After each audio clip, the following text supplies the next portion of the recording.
이규봉이었습니다. 5시 뉴스를 마칩니다. KBS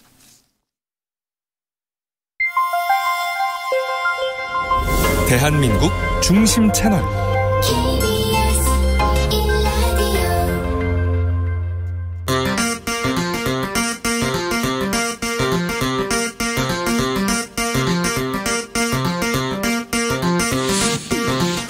주진우 라이브.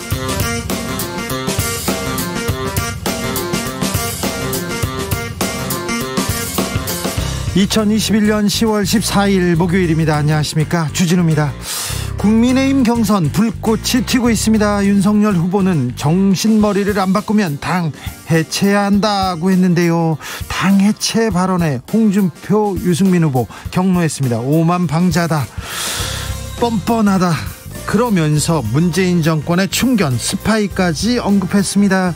요즘 홍준표 후보 지지율 약진 주목되는데 홍준표 캠프의 공동선대위원장을 맡은 안상수 위원장 만나보겠습니다.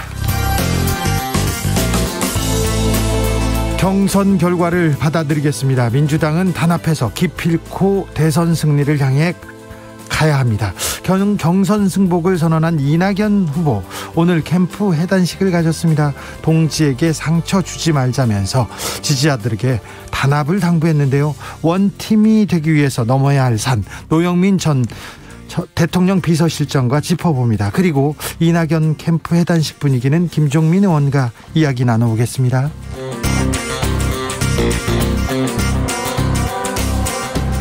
가을 이사철입니다. 전세 가격은 오르고 대출은 줄고 막막하다 토로하시는 분들 많습니다. 은행이 대출을 조이기 시작하자 보완책 필요하다는 의견 계속 나오고 있는데요. 문재인 대통령은 실수요자들의 전세 대출, 잔금 대출 차질 없이 진행하라고 당부했습니다. 주스에서 그 내용 짚어보겠습니다. 나비처럼 날아 벌처럼 쏜다. 여기는 주진우 라이브입니다.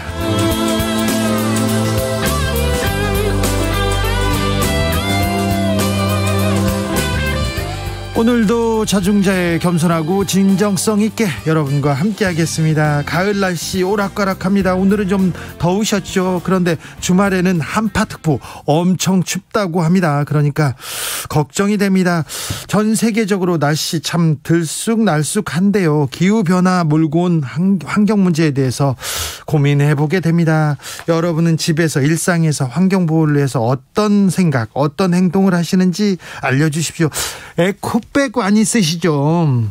주진우 라이브에서 특별 선물 에코백 준비했습니다. 오늘 사연 보내주시는 분들 추첨해서 한정판 에코백 드리겠습니다. 주진우 라이브 예쁘게 만들어졌는데 아우 예쁩니다. 네. 꼭 우리 조이님께서 누구세요? 얘기하는데 네, 저예요. 네.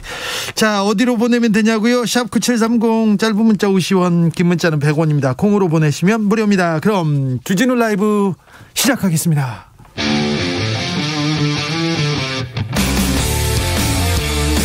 탐사보도 외길 인생 20년.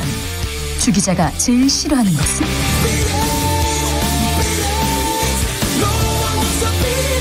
이 세상에서 비리와 부리가 사라지는 그날까지, 오늘도 흔들림 없이 주진우 라이브와 함께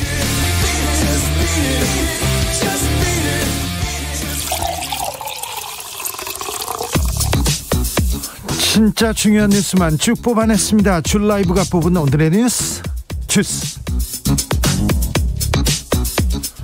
정상근 기자, 어서 오세요. 네, 안녕하십니까. 코로나 상황 살펴볼까요? 네, 오늘 확진자 수는 1940명이 나왔습니다. 네. 휴일 검사 건수 감소 영향이 줄어들면서 어제에 비해 350여 명 늘었는데요. 그래도 지난주 목요일에 비하면 500여 명 정도가 줄었습니다. 네. 예방접종 상황도 보면 이 전체 인구 대비 1차 접종자 비율이 78.3%, 접종 완료율은 61.6%까지 올라갔는데요. 네. 방역당국은 이 백신 접종률이 85%에 도달할 경우 마스크를 쓰거나 영업 제한 등 방역 조치가 없어도 델타 변이 바이러스의 확산도 억제할 수 있다라고 밝혔습니다. 네. 또 접종 완료율이 빠른 속도로 높아짐에 따라서 이 당분간 환자 감소세도 유지될 것으로 전망을 했습니다. 그렇습니다. 지금 백신 접종 착착 진행되고 있습니다. 정얀센, 네. 우리 정상근 기자는 얀센 맞았어요. 얀센 백신 접종자들에 대해서 부스터샷 논의 중입니다. 네, 4차 유행 과정에서 그 얀센 백신 접종자의 돌파 감염 발생 비율이 다른 백신과 비교하면 좀 상대적으로 높게 나타났고, 또 얀센 백신 접종자 상당수가 이 활동량이 많은 젊은 남성층이어서 부스터샷 필요성이 제기돼 왔었는데요. 정부는 그 얀센 접종자들을 대상으로 올해 12월 중에 이 화이자나 모더나 등의 백신으로 추가 접종을 할 계획이라고 밝혔습니다. 네, 민주노총에서 총파업을 예고했어요. 참 이 시기에 정부가 자제를 촉구하고 있습니다. 네, 민주노총은 이달 20일 이 비정규직 철폐, 노동법 개정, 주택, 교육, 의료 부문의 공공성 강화 등을 요구하면서 총파업에 돌입하고 이 서울 등 도심에서 파업 대회를 진행할 것이다라고 밝혔습니다. 이에 대해 정부는 오늘 구윤철 국무조정실장 주재로 고용노동부와 국토교통부, 경찰청 등 이 관계부처 차관회의를 열고 파업 대응 방안을 논의했는데요. 네. 이 자리에서 구윤철 국무조정실장은 이 중차대한 시기에 대규모 집회가 진행되면 이 코로나 재확산이 매우 우려된다라면서 민주노총은 집회를 자제하고 대화를 통해 문제를 해결해야 한다라고 말했습니다. 용기 내자님께서 김건희 씨는 머리카락 자른 게 기사로 나왔다면서요. 우리 주 기자도 기사 써줘라 얘기합니다. 김건희 애교 머리 자르고 등판채비 이렇게 중앙일보에서 기사를 썼습니다. 머리만 잘라도 기사가 나왔는데 저도 옛날에 팔걸이에 네. 이해찬 전 대표 팔걸이에 손을 올렸다고 네 그게 기사가 나왔었어요. 그랬다고요. 자, 국민의힘 토론회 엄청 뜨겁습니다. 네, 어제 국민의힘 최종 경선 두 번째 TV 토론회가 제주도에서 열렸는데요. 네. 이날 토론회에는 홍준표, 유승민 후보가 윤석열 후보를 협공을 했습니다. 유승민 후보는 화천대유 대주주 김만배 전 머니투데이 기자의 누나가 윤석열 후보 부친의 집을 산 문제를 꺼내들었고요. 네. 홍준표 후보는 그 윤석열 후보가 추천한 천공스승이란 사람의 유튜브를 보니까 이 제주공항을 확장하는 것이 좋다고 말했다면서 우회적으로 역술 논란에 대해 공세를 펼쳤습니다. 하지만 이 자리에서는 윤석열 후보가 토론회 내내 대응을 자제를 했습니다. 그런데 윤석열 후보 다른 곳에서는 엄청 화를 내고 있던데요? 네, 토론회에 앞서서 당원 간담회에 참석을 했는데요. 네? 그 홍준표 후보와 유승민 후보를 향해 불만을 폭발을 시켰습니다. 윤석열 후보는 정치판에 들어오니까 여당이 따로 없고 야당이 따로 없다라면서 이런 정신머리부터 바꾸지 않으면 우리 당은 없어지는 것이 맞다라는 말을 했습니다. 예? 그러면서 이 정치를 하기 전에는 훌륭한 검사라고 추켜 세우더니 이 민주당 프레임에 맞춰서 공격을 하고 있다라고 주장했고 또 고발사주 의혹에 공세를 펴는 유승민 후보를 향해서는 이런 사람이 정권 교체를 하겠냐라고 비판했고요. 홍준표 후보에 대해서는 이 무책임한 사이다. 이 건설업자가 좋아하는 공약을 들고 나와서 당에서 대통령을 하겠다고 폭탄을 던지고 다닌다라는 말을 했습니다. 네. 또 이 두 사람을 향해서 제대로 했으면 이 정권이 넘어갔겠으며 또 제대로 했으면 지방선거와 총선에서 박살이 났겠느냐라고 비판을 했습니다. 아, 그래요. 홍준표 후보 가만 있지 않았을 것 같은데요? 네, SNS에 글을 올렸는데요. 그 윤석열 후보를 향해 오만방자하고 뻔뻔하고 건방지기 짝이 없다라는 말을 했고요. 또 문재인 대통령과 한편이 돼서 보수계멸의 선봉장이 된 공로로 벼락 출세를 2번이나 하고 또 검찰을 이용해 장모 비리, 부인 비리를 방어하다가 사퇴 후에 검찰에서 수사를 하니까 정치 수사라고 호도한다. 이렇게 비판했습니다. 네. 유승민 후보도 문재인 정권의 충견 노릇한 덕분에 벼락 출세하더니 눈에 뵈는 게 없나라고 얘기를 했고요. 10원 한 장 안 받았다던 장모는 나라 돈을 빼먹은 죄로 구속됐었고 부인과 장모는 주가 조작 의혹, 본인의 고발사주 의혹, 윤우진 사건 거짓말 의혹, 이 화천대유 김만배 씨가 부친 집 사준 의혹 등등은 뭔가라고 반문했습니다. 이준석 대표도 거들었어요. 네, 이준석 대표는 윤석열 후보가 당 해체까지 거론한 것을 두고 거기서 왜 당 해체를 말하는지 의아하다라는 말을 했습니다. 다만 그 후보들 간의 설전이 지지자가 우려할 정도까지 격화되지 않았으면 좋겠다라고 밝히기도 했습니다. 3297님께서는 텀블러만 30개는 되는 듯합니다. 일회용 안 쓰기 동참합니다. 네, 텀블러 쓰는 거는 굉장히 훌륭한 일인데 이렇게 또 많이 쓰시네요. 네. 갈 때마다 사셔가지고 일회용으로 쓰시는 거는 절대 아니죠. 네, 알겠습니다. 4588님, 저는 손 닦은 후 닦은 티슈 말린 다음에 후라이팬 기름 닦는데 식탁 음식물 흘린데 다시 씁니다. 아이고, 훌륭하십니다. 한국 사람들이 이런 것 같아요. 성냥개비 하나로 이렇게 다 쓰잖아요. 이쑤시개로도 쓰고 귀도 이렇게 하고 다른 데도 쓰시고 거기에 청소할 때도 막 쓰시고 성냥으로도 쓰고. 네, 아무튼 대단한 것 같습니다. 5755님, 요양 요양보호사입니다. 요양보호사님이시군요. 월요일에 출근을 하면 플라스틱 도시락이 너무 많아요. 어르신들 도시락은 일회용에 주시지 말고 도시락에 주세요. 부탁드립니다. 얘기하십니다. 네. 9193님, 전기 절약하라고 TV 끄고 주진우 라이브 틀었습니다. 집에 한 대씩, 라디오 한 대씩 구비해 두시면 비상시에 또 좋습니다. 긴급 상황에 요긴합니다. 에코백 삼행시가 도착했습니다. 1045님, 애들은 가라, 고울리게 애들은 가라, 100번 1000번 들어도 귀에 쏙쏙 들어오는 방송 들으러 어여들 모이세요. 주진우 라이브 얘기하시는군요. 감사합니다. 정상극 기자는 텀블러 사용 열심히 합니다. 네네. 네. 저희는 일회용 컵이 환경컵입니다. 이거. 네. 네. 주진우 라이브 컵입니다. 한정판입니다. 자, 한정판이라고요. 윤석열 전 검찰총장에 대한 징계가 정당했다는 판결이 나왔습니다. 네, 윤석열 국민의힘 대선 후보가 검찰총장으로 재직하던 지난해 말 이 법무부로부터 정직 2개월의 징계를 받았었는데요. 정직 2개월입니다. 네, 이 징계를 유지하라라는 그 1심 판결이 나왔습니다. 네. 서울행정법원은 오늘 윤석열 후보가 법무부 장관을 상대로 낸 징계처분 취소 청구 소송을 원고 패소로 판결했습니다. 네.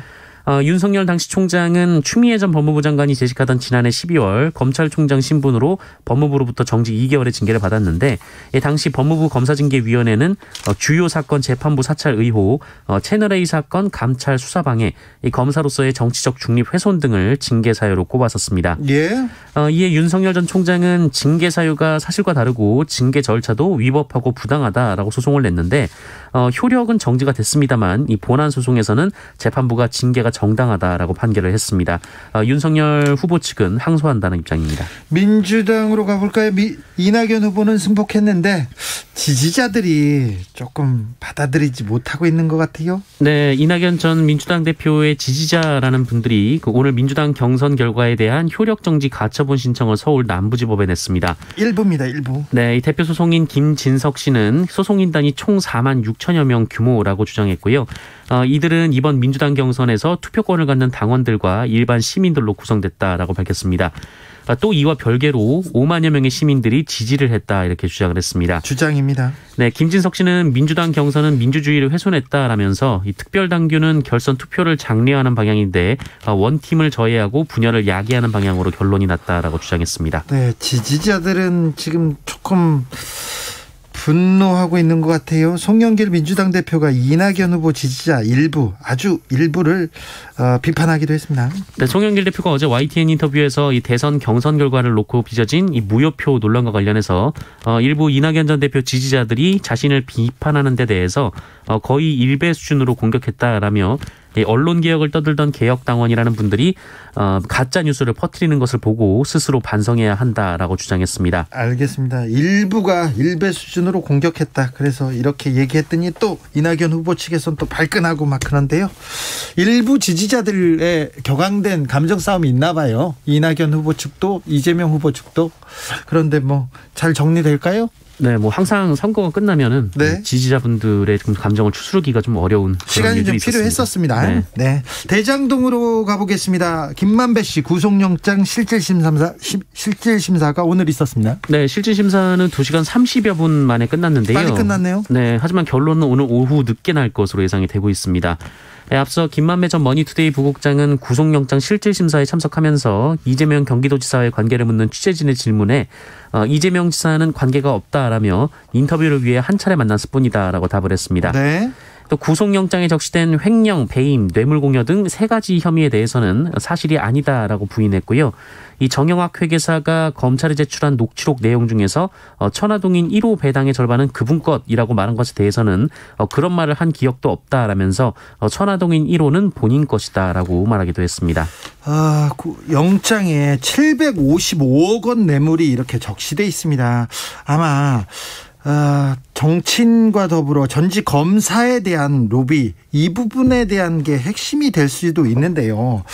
검찰이 이 전직 검사들, 고위 검사들을 잘 증명해낼 수 있을지 정교한 수사를 조금 해야 되는데 검찰이 좀 요란하게 화려하게 이렇게 755억 큰 액수를 쓰면서 조금 정밀한 부분 떨어지지 않은지 좀 의심해봅니다. 검찰 관계자들이 너무 많이 있습니다. 검찰의 능력과 기계를 보여줄 때입니다. 도덕성을 좀 증명해야 되는 중요한 수사를 하고 있다는 것도 좀 명심해 줬으면 합니다. 오늘 서울중앙지검에서 국정감사가 있었는데 대장동 문제가 계속 거론되더라고요. 네, 오늘 국정감사에 출석한 이정수 서울중앙지검장은 대장동 개발 로비 특혜 의혹 수사 관련해서 수사팀의 의지가 확고하다라며 실체적 진실을 밝히기 위해 최선을 다하고 있다라고 말했습니다. 네. 이정수 지검장은 수사팀 수사 의지에 우려가 있다는 걸 알지만 바로 압수수색도 했고 또 신병도 확보했다라고 주장했습니다. 우려가 좀 많습니다. 다만 이재명 지사의 소환 계획 등에 대해서는 이 수사 계획이나 일정을 지금 단계에서 말씀드리긴 곤란하다라고 답했고요. 이 대장동과 관련된 모든 사항이 이 수사 범주에 들어가 있다라고 말했습니다. 한편 이 최근에도 이 검찰에서만 알 법한 이야기들이 언론을 통해 여과 없이 보도되는 이 피의사실 유포 논란이 이어지고 있는데요. 이정수 지검장은 피의사실 유포는 절대 안 된다라고 말했고요. 이 녹취록 등이 언론에 보도된 것은 이 수사팀과 직접적인 연관성은 없는 것으로 안다라고 말했습니다. 7673님, 주진우님, 열흘 전부터 시장에서 호떡 장사 시작했습니다. 오늘 쌀쌀해서인지 잘 팔립니다. 3만 원 팔았습니다. 아이고 많이 파세요. 겨울에는 쌀쌀해지면 호떡이죠. 호떡. 네.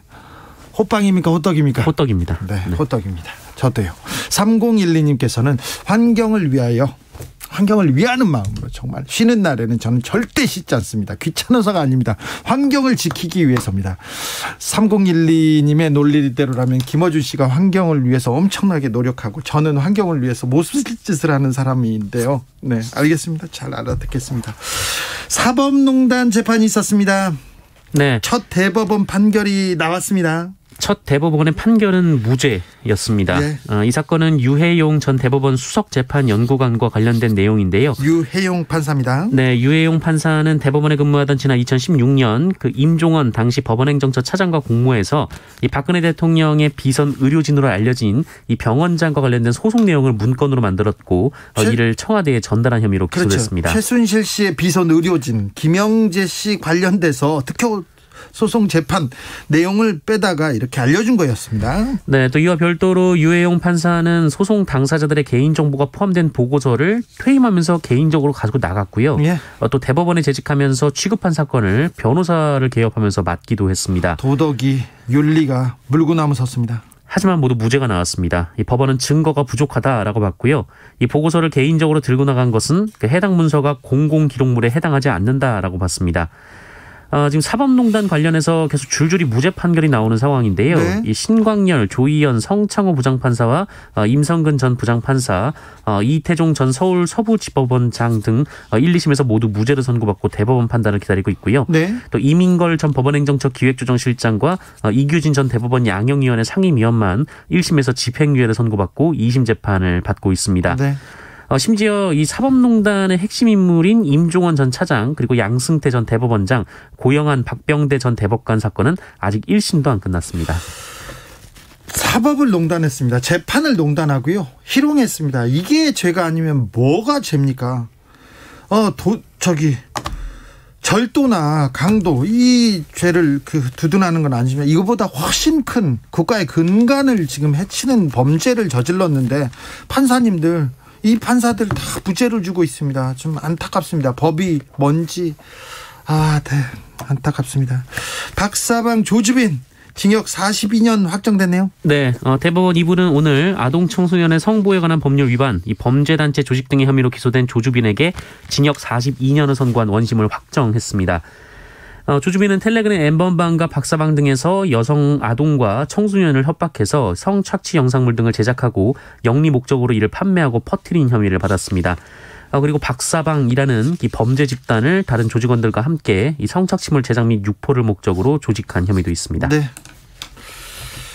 박사방 사건도 중요한데 사법농단, 재판농단 아주 중요한 사건입니다. 다시 한번 강조하고 싶습니다. 그 사법농단 판사들 기억하겠습니다. 네, 잊지 않겠습니다. 이사철인데 이사 가야 되는데 저 대출이 안 돼요. 그러면서 아우성입니다. 문재인 대통령이 실수요자들 주택자금 대출은 차질 없이 하라고 주문했습니다. 네, 관련 뉴스에 관심 있는 분들이 굉장히 많은데요. 네. 이 문재인 대통령이 오늘 이 서민 실수요자들을 대상으로 한 전세 대출 그리고 잔금 대출이 일선 은행 지점에서 차질 없이 공급되도록 금융당국이 세심하게 관리해달라라고 당부했습니다. 금융당국이 가계부채 관리를 위해서 시중은행에 일정 금액 이상을 대출하지 못하도록 그 한도를 정해놨는데 그런데 그 한도가 이미 여름이 지나면서 거의 대부분 차버린 상황입니다. 그래가지고 은행에 돈이 없다면서요. 네, 빌려줄 수가 없는 그런 상황인데요. 그래서 이 하반기 입주자들 혹은 전세 대출이 필요한 분들이 지금 대출을 받지 못하는 것 아닌가 이런 우려가 이어졌습니다. 이 사람들한테는 좀 숨통을 열어줘야 될 거 아닙니까? 네, 하지만 또 한편으로는 이 전세자금 등으로 우회해서 부동산 투기를 이어가는 분들도 있고 또 가계대출 상황도 여유를 두기에는 심각한 상황이어서 네. 이 금융당국의 고심이 깊었는데요. 네네. 문재인 대통령의 지시도 있고 또 고승범 금융위원장도 오늘 이 실수요자 보호를 언급한 만큼 이 대출 총량이 일부 늘어날 것으로 예상이 되고 있습니다. 예. 한편 문재인 대통령은 미성년자가 부모가 사망한 후 거액의 채무를 상속받는 문제를 두고 보호 방안을 모색할 것을 지시하게 됐습니다.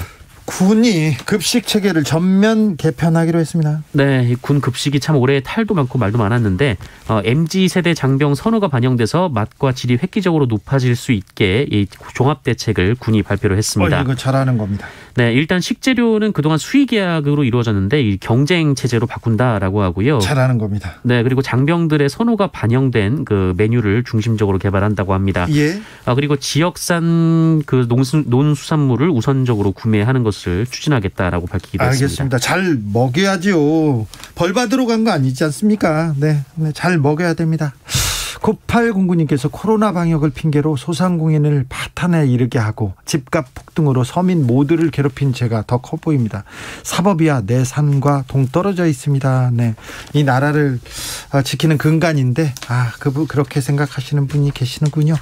정연희님, 이낙연 지지자님 칡넝쿨과 등나무 같아요. 잘 풀렸으면 합니다. 네.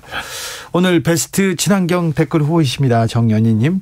7910님, 대통령 임기 5년이니 지금 실망한 이낙연 후보 지지자님, 바이든을 보시고 위로 받으시고 후위를 생각하시면 어떨까 싶네요. 100세 시대니까요. 이렇게 얘기했습니다. 주스 정상근 기자와 함께했습니다. 감사합니다. 고맙습니다. 교통정보센터 다녀오겠습니다. 오수미 씨. 네, 이 시각 교통정보입니다. 돌발 구간을 중심으로 정체가 심해지고 있는데요. 중부고속도로 하남 쪽으로 남이천 나들목 부근에서 승용차 사고가 났습니다. 1차로를 차단하고 수습을 하면서 뒤로 정체고요. 이 사고 지점을 지나서도 중부 3터널에서 1터널까지와 만남의 광장 휴게소에서 하남 분기점까지도 교통량이 많습니다. 반대 남이 방향은 충청권인 진천 일대에서만 11km 구간에서 정체 길이가 길어져 있습니다. 경부고속도로 부산 방면은 청주 분기점 부근 4차로와 갓길에 걸쳐 고장난 화물차가 서 있는데요. 이 영향으로 부근에서 잠시 속도가 떨어지고 있는 상황이고요. 중앙고속도로 부산 쪽으로는 칠곡 부근에서 승용차 사고가 일어나 여파로 밀립니다. 이후 대저 분기점에서 삼락까지는 차들이 많아 3km 막히고 있습니다. 지금까지 KBS 교통정보센터였습니다.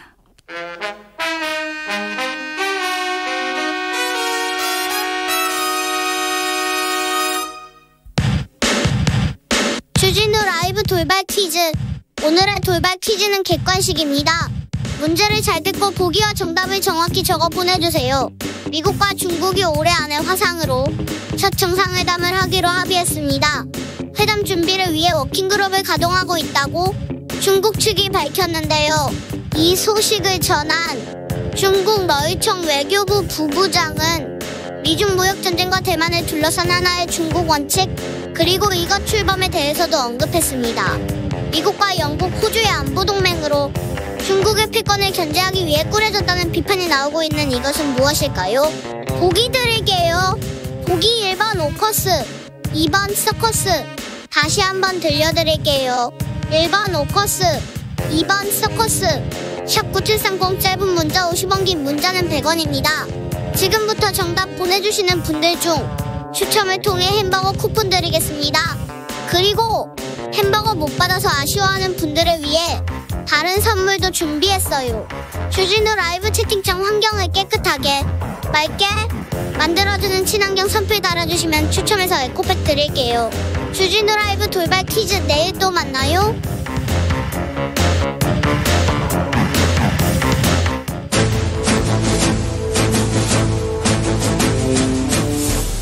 안씨 가문의 명예를 걸고 지혜와 품격을 다해 대한민국 정치를 이끈다. 오늘 특별히 안씨 가문의 정치 비책 들어봅니다. 정비록. 비록 오늘 아주 특별한 손님 모셨습니다. 자, 3선 국회의원을 지내시고 인천시장을 2번 하셨습니다. 행정 경험도 있습니다. 홍준표 캠프 선대위원장으로 지금 입성하신 패션왕 안상수 위원장 모셨습니다. 어서 오십시오. 네, 안녕하십니까. 네. 반갑습니다. 안상수 위원장님 패션왕이세요. 사실은 패션 센스 깜짝깜짝 놀랍니다. 여의도에서 네. 한 5, 6년 전서부터는 좀 분위기를 좀 산뜻하게 하는 의미에서 의상을 좀 다양하게 입은 건 사실입니다. 그렇죠. 근데 연두색 양복, 은갈치 양복 이런 건 좀 너무 좀 어떻습니까? 네이비 블루 뭐 이런 건데 좀 이제 우리 정치권이 사실 너무 음침해하는 분위기가 있잖아요. 그렇죠. 조폭들 다니듯이 이렇게 다니는 것도 있고. 그렇죠. 요즘엔 또 조폭 같기도 해요. 그런데 어쨌든 국민들한테 이게 팬 서비스를 해야 되니까 그렇죠. 즐거운 마음으로 보실 수 있도록 노력을 한 겁니다. 사실. 그런데 위원장님 뭘 그렇게 가져오셨어요? 제가 사실 이 지난번에 우리 TV 토론하고 그럴 때 좀 그냥 말씀으로만 하는 것보다 뭔가 상징적으로 뭘 보여드리려고 그래서 여러 가지 썼더니 토르망치입니다.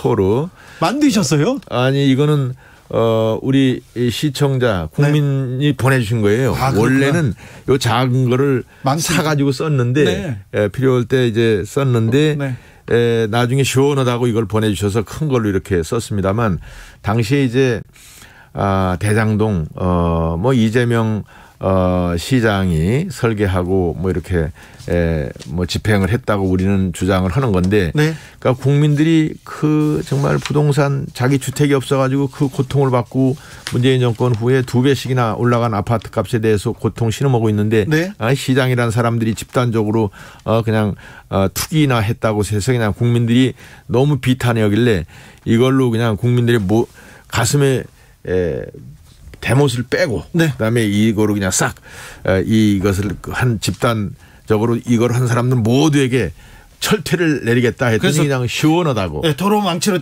다 때리겠다. 때리겠다. 자, 용인시장 출신 국민의힘 의원 정찬민 의원 구속됐잖아요. 그분도 한 대 때려주세요. 그래 말이야. 알겠습니다. 자, 여든 야든 잘못하면 무조건 때리겠다. 안상수 위원장님과 함께하고 있습니다.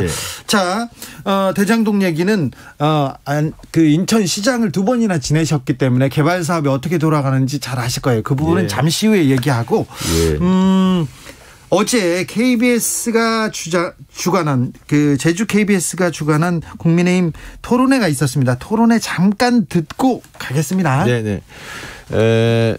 이제 토론회 얘기를 듣고 이제 우리가 얘기를 나누는 토론회 얘기를 듣고 당도 정권을 가져오냐 못 가져오냐는 거는 둘째 문제고 정말 이런 정신머리부터 바꾸지 않으면 우리 당은 없어지는 게 낫습니다. 당에 들어온 지 3개월밖에 안 된 사람이 어떻게 그런 오만방자한 말을 해. 철이 없어도 그 철딱선이 없이 어째 그런 이야기를 해요. 이 당을 괴멸시키려고 한 사람이 누구야? 문재인하고 짜고. 그 말 하고 싶으면 토론에 나와서 저를 쳐다보고 앞에서 당당하게 하지. 아니 정치하는 사람이 그렇게 떳떳하지 못하게 뒤에서 그렇게 등에 칼을 꼽는 좀 그런 식은 그건 좀 정말 정치 잘못 배운 거라고 생각합니다. 토론회 전에 간담회가 있었는데요. 그 간담회에 있었던 말이었습니다. 홍준표 캠프의 선대위원장으로서 어떻게 보셨습니까? 글쎄 뭐 이제 토론을 하다 보면 원래 토론은 국민들한테 필요한 정책을 제시하고 그것에 대해서 찬반 혹은 구체적인 내용에 대해서 서로 입장을 말씀을 드려서 국민들이 이해하도록 해야 되는데 사실 하다 보면 저런 식으로 해프닝성으로 나오는데 먼저 이제 좀 우리 윤석열 후보도 좀 과하게 한 부분이 없지 않죠. 뭐 당을 해체한다고 그러니까 당이 뭐 대통령이 되두개 해체는 그게 마음대로 되는 건 아니거든요. 이거는 마치 진짜 유신 시대를 방불어 겨우고 왜 민주공화당이 그냥 전두환 정권이 들었으면서 이렇게 바뀌고 그러지 않았어요. 민주정의당인가 뭔가로. 그래서 그런 그 사고방식을 연상하기 위해서 아주 안 좋은데 또 그렇다고 해서 또 우리 윤 후보도 너무 심하게 그렇게 말을 할 필요는 없었는데 그냥 그렇게 말하면 안 된다. 이렇게 선배로서 나무랐으면 좋을 걸 그냥 또 이렇게. 네, 그랬습니까? 저 장군 멍군이 됐어요. 네, 안상수 후보는 대선을 도전하던 후보였습니다. 그런데 홍준표 후보와 손을 잡았습니다. 그러면서 이재명 후보를 이길 유일한 대안이다. 이런 말씀했습니다. 예. 네. 이제 사실 이재명 후보는 부동산 투기 혐의 범죄자로 지금 잘못하면 수사를 받을 수 있는 상황이라고 국민 모두가 생각하고 있거든요. 지금 이제 뭐 유동규라는 사람만 이제 구속이 돼서 거기서 꼬리를 자르려고 시도를 할지 모르지만 국민들은 그렇게 믿고 있지 않죠. 그런데 이제 문제는 이런 이재명이 후보가 됐단 말씀이죠. 예. 그러면 이 후보를 대항해서 우리 이 국민의힘이 과연 누가 나와서 이 대항을 할 것이냐. 우리는 그래도 상대적으로 흠이 없고 검증된 사람이 홍준표 후보다라고 생각을 한 겁니다. 제 자신이. 네. 윤석열 후보는 안 되겠습니까? 제가 보기엔 저는 뭐 윤석열 후보가 우리 문재인 정권의 폭정에 맞서서 정권 교체의 희망의 씨앗을 뿌린 거에 대해서는 굉장히 고맙게 생각하는 사람이고 또 민주당에서 혹은 언론에서 주장하는 모든 그 의혹이 사실이라고 믿지는 않습니다만 그래도 어쨌든 이 혐의가 있어서 이렇게 검찰 수사도 주변도 받고 그러는 가운데 의혹이 제기되는데 민주당 혹은 이 문재인 정권은 어떤 재주가 있느냐 하면 없는 죄도 있는 거로 만들어 씌우는 재주가 있어요. 아, 그래요? 예. 누가 그래요? 누가? 글쎄 민주당 이재명이 특히 그렇다고. 근데 이재명과 같이 이렇게 경쟁을 할 때 이재명이 지금 어마어마한 범죄 혐의를 갖고 있는데 우리 당의 후보가 네. 막상 뭐 검찰에서 기소되거나 이래가지고 네. 하면은 이거를 물타버려. 그러니까 이재명과 우리 후보들 간의 차별성이 부각이 안 되면 잘못하면 우리가 자금도 모자라고 조직도 모자라고 야당이니까 정권을 다 뺏은 정권을 뺏길 수가 있어. 그래서 나는 이번에는 좀 우리 윤석열 후보는 좀 쉬었으면 네. 좋겠다.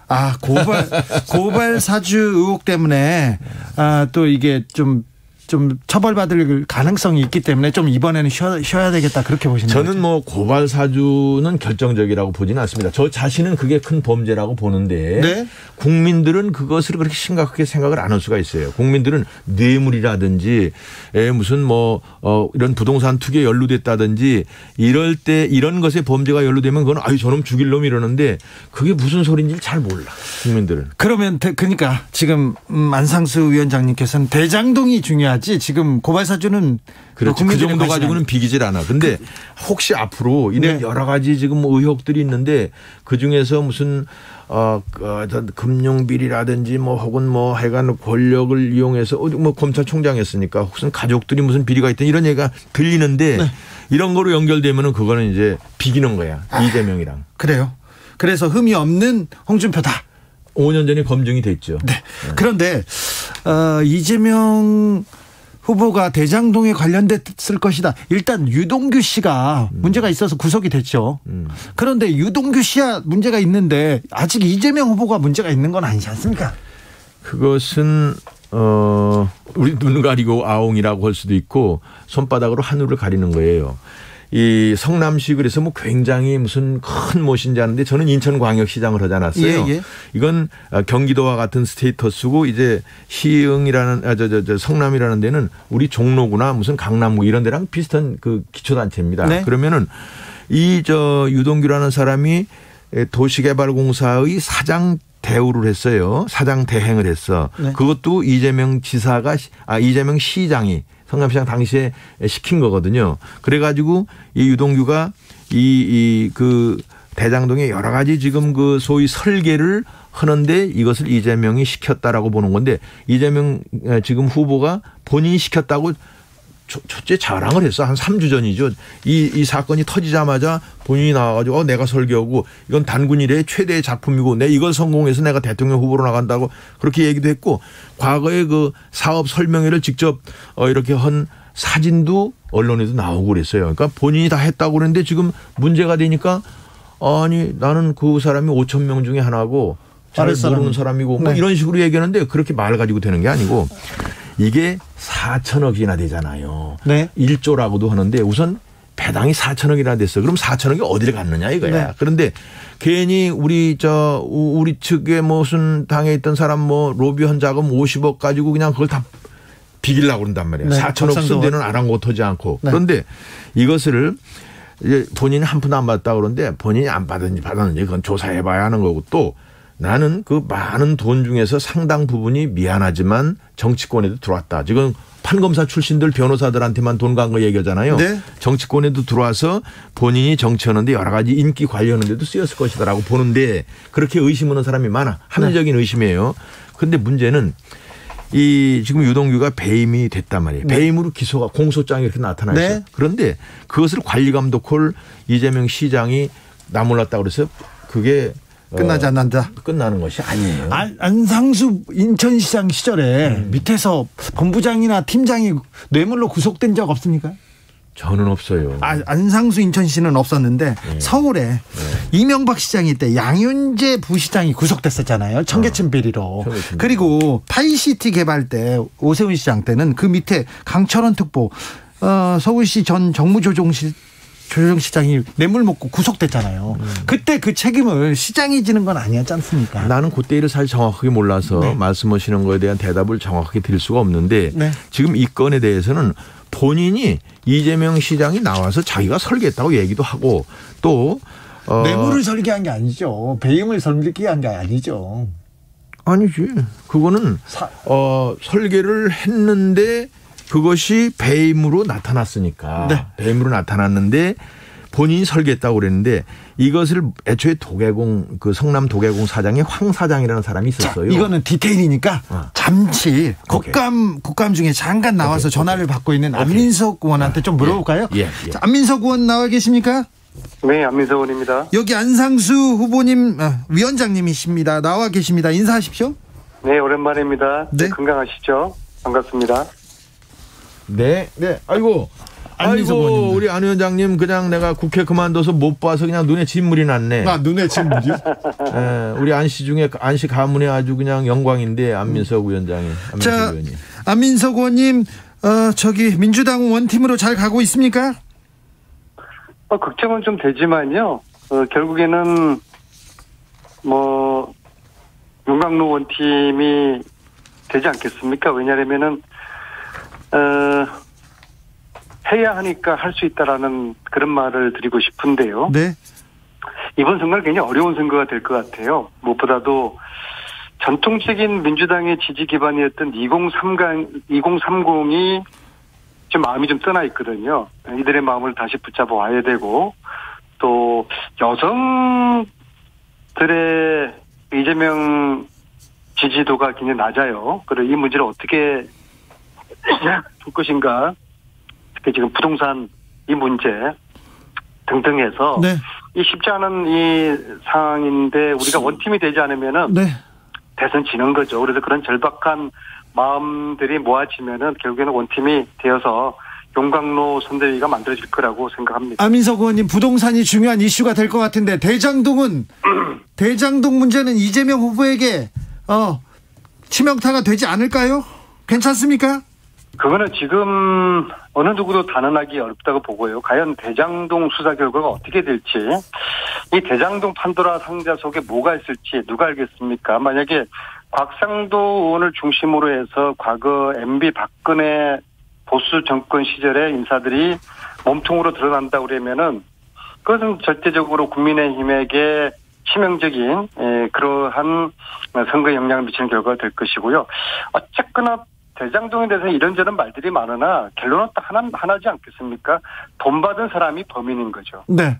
자, 그러면 이재명 후보는 돈 받지 않았습니까? 그건 제가 수차례 확인을 했는데요. 네. 그거는 본인은 절대 그는 그런 일이 없고요. 저도 그렇게 믿습니다. 왜냐하면은 본인 스스로가 그 MB 박근혜 정부 시절에 특히 박근혜 정부 시절에는 저와 함께 그 정권에 타켓이지 않았습니까? 저도 국정농단을 밝히느라고 외국 다니고 막 그러다 보니까는 저를 구속시키려고까지도 했다는 게 나중에 밝혀졌고요. 이재명 시장 역시도 얼마나 박근혜 정권에게 미온틀이 바뀌었습니까? 그렇죠. 그러니까 그러한 상태에서 이재명 시장이 이러한 허튼 짓을 했다. 그건 상식적으로 그렇게 생각할 수가 없고요. 안상수 위원장님한테 마이크 넘길게요. 아이고 우리 안민석 의원님 그냥 말씀하시라고 힘 많이 드시네. 네. 이거는 돈을 뭐 본인이 뭐 받았는지 안 받았는지 수사해봐야 하는데 4천억의 행방을 빨리 찾아야 돼요. 그냥 개평 얼마 주고 이렇게 구색을 갖추느라고 판검사 출신들 몇 명 이렇게 그 집어넣은 걸로 해서 주범을 벗어나려고 그런 것은 아마 잘 안 될 거고 따라서 국민들은 지금 어떻게 설명을 하더라도 60대 30 정도로 이재명 지사가 몸통이다라고 보고 있는 거고 따라서 지난번에 마지막 민주당 경선 때도 그야말로 그분들은 민주당 적극적인 지지자들임에도 불구하고 62대 28인가 뭐 그런 식으로 투표 결과가 나왔죠. 그래서 이것은 뭐 어떻게 말씀을 하시더라도 국민들은 잘 안 믿을 거다 저는 그렇게 확신합니다. 안민석 의원님.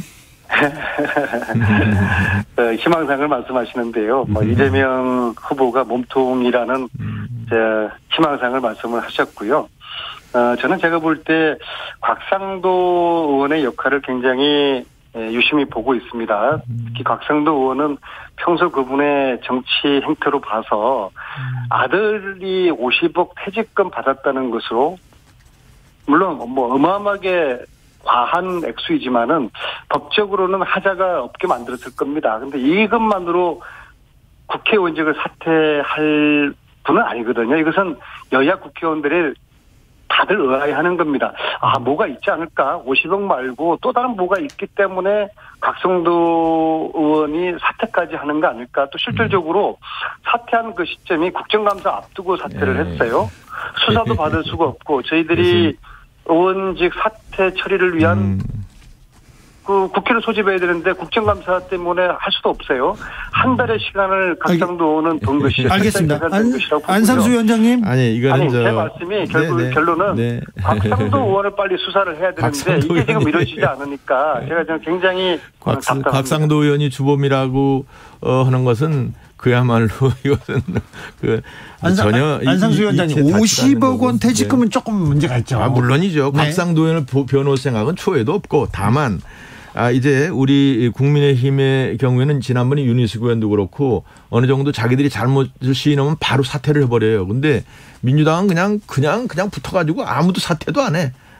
그런 상황인데 지금 뭐 저렇게 말씀하시는 것은 내가 볼 때 이제 우리 문재인 대통령까지 포함해서 이것을 꼬리 자르고 넘어가고 가능하면은 이것을 국민의힘이나 뭐 토건 세력으로 덮어 씌우자 이렇게 작전이 짜여져 있는 것 같은데 여기서 문재인 대통령은 왜 나온 거예요? 문재인 대통령도 지금 제대로 수사하는 것을 지시를 안 하고 있는 거죠. 아니 수사하라고 지시했잖아요. 그것은 아마 사인이 너 거기까지만 해라라고는 사인밖에 안 되는 게 앞으로 저는 일주일에서 열흘 정도만 보면 된다고 봅니다. 이것은 4천억의 자금이 어디로 흘러갔느냐. 지금 50억이 문제가 아니라 4천억의 자금이 어디로 흘러가느냐 빨리 소명을 해야 돼. 사실은 지난 4월 1일부터 이 자금 흐름이 이상하다 해서 FIU에서 조사를 시켰는데 결국 이것도 FIU에서 이상한 자금 흐름이 있다라고 그랬는데 경찰에서 조사를 안 하고 6개월 동안 끌었단 말이에요. 그러니까 이것은 그 흐름만 조사해서 이 돈이 어디로 가냐면 되는 것이고 그중에 50억만 지금 문제가 돼서 그것도 이제 그쪽에서 이제 하나의 저거를 던져준 거지. 알겠습니다. 50억이 중요한 게 아니라 4천억 원의 행방을 찾아야 된다 이렇게 얘기하면 그렇습니다. 자, 그런데 안상수 위원장님, 홍준표 후보 캠프 위원장이신데 일단 경선에서 승리해야 되는데 벌써 본선 얘기만 하고 있습니다. 이재명 얘기만.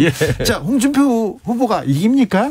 그래서 지금 저는 이제 우리 국민들 지지는 지금 홍준표가 좀 높은 거로 돼 있어요. 그래요? 평균적으로 봐서. 그런데 당원들의 경우에 이제 우리 윤석열 후보가 이제 대세론이다 이런 게 한 3, 4개월 전서부터 형성이 돼 가지고 많은 우리 오랜 당원들이 거기 이제 윤석열 지지로 가 가지고 지금 상당히 탄탄한 건 사실이에요. 그러나 저는 이제 걱정이 지금 바로 이런 이유 때문에 이게 뭐 우리가 죄도 아닌데 죄인 것처럼 해 가지고 그냥 우리한테 뒤집어 씌우니까 앞으로 그런 면에 취약성이 있는 분이 나는 윤석열 후보 측은 약간 일단 여러 가지로 봐서 취약성이 있다. 따라서 우리 홍 후보는 그래도 5년 전에 검증을 받았고 네. 또 뭐 있는 흠이래야 뭐 그냥 막말하고 뭐 이런 거라고 이제 덮어 씌운 건데 막말도 작은 건 아니잖아요. 뭐 그렇죠. 네. 작은 건 아닌데 네. 그래도 비교적 이런 그 비리에서는 자유롭다. 아하, 비리에서는 자유롭다. 이런 홍 후보가 네. 본선에서 유리하기 때문에 네. 우리 경선에서 지지를 해줄 것이 아니냐. 네, 네. 지금서부터 열심히 노력하면 그런 취지입니다. 비리에서 자유로운 홍 후보가 본선에서 훨씬 경쟁력이 있다. 이렇게 보겠습니다. 6638님께서 안상수 후보님 허경영 후보와 관계는 어떻게 됩니까? 그리고 왜 홍준표 후보 쪽으로 간 건가요? 혹시 허경영 후보도 홍준표 후보를 지지하나요? 물어봅니다.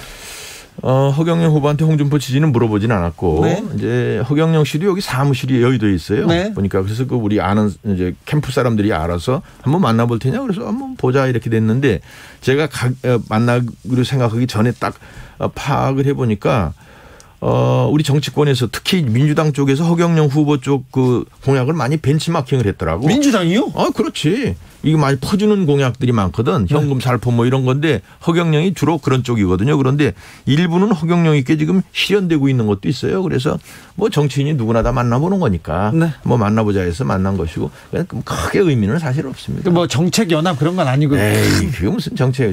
저희 정책이랑은 상당히 상대성이 있죠. 오히려 민주당 정책하고 많이 그렇습니까? 유사성이 있어요. 안민석 의원님, 민주당에서 허경영 후보 공약 막 이렇게 카피합니까? 아니 이건 답변할 가치도 없고요. 아까 안상수 의원님 말씀하신 것 중에서 각상도 의원이 정치적인 책임을 지고서 사퇴한 거라고 말씀하셨는데 거기에 대해서 수긍하는 분들이 과연 얼마나 될까. 네. 본인의 정치적인 책임을 지고 사퇴할 만큼의 반듯한 정치인이라고 생각하는 국민들이 얼마나 될까. 그런 말씀을 드리고 싶고요. 네. 그 다음 주에 이제 이재명 지사가 국감을 받지 않습니까? 이재명 후보의 국감은 어떻게 될 것 같습니까? 제가 볼 때는 결론적으로 최종 승자는 이재명 지사가 될 거라고 보는데요. 두 가지 이유입니다. 첫째는 전사가 없어요. 국민의힘에는. 전사가 안 보여요. 안상수 위원장 있잖아요. 네, 전사는 안상수 위원님은 지금 현역이 아니시니까는요. 그래서 아주 치열하게 조사하고 네. 또 질의를 통해 가지고 아주 송곳처럼 날카로운 질문을 던져내면서 정말 그런 전사가 안 보이거든요. 그러나 반면에 우리 이재명 지사 같은 경우에는 어떤 승부사예요. 그래서 물론 이제 그날은 단순히 대장동이 아니라 이재명 청문회 수준이 될 겁니다. 18일, 20일 이틀 동안에 그렇죠. 이재명의 가정사, 개인적인 문제, 개인 리스크, 대장동 사태 모든 것들을 국민들에게 거의 발가벗겨지죠. 네. 그런 청문회가 될 텐데요. 저는 어쩌면은 굉장히 큰 기회다. 이재명을 알릴 수 있는 이틀 동안 이재명을 알릴 수 있는 절호의 기회가 될 것이다. 아마 굉장히 시청률도 높을 것 같고요. 네. 단지 국민들은 능력보다 태도를 중시하거든요. 그래서 이재명 지사의 이정우 후보의 일 잘하는 그런 정치적인 능력은 충분히 보여줬으니까 그날 이틀 동안의 국정감사를 통해서 이재명의 아주 국민들이 좋아할 수 있는 그런 태도를 네. 능력보다는 태도를 보여주는 그런 국정감사를 이재명 후보가 보여준다 그러면은 네. 최종 승자는 이재명이 될 것이다. 안상수 위원장님, 저는 거기에 동의하기 어렵습니다.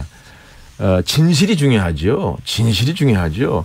이것을 4천억을 3억 5천 개인들이 투자한 자들이 7명이 4천억이나 배당을 받아가고 거기에 많은 그런 판검사들이 거기 조력을 하게 만들고 그러면서 이걸 설계한 사람이 누구고 이 돈이 4천억이 다 어디로 갔느냐라는 진실이 중요하지 거기다 대고 그냥 무조건 그냥 빡빡대고 우겨대고 내가 아니다 난 모른다 이런 식으로 하면서 상황만 모면하려고 그래서는 되지를 않고요.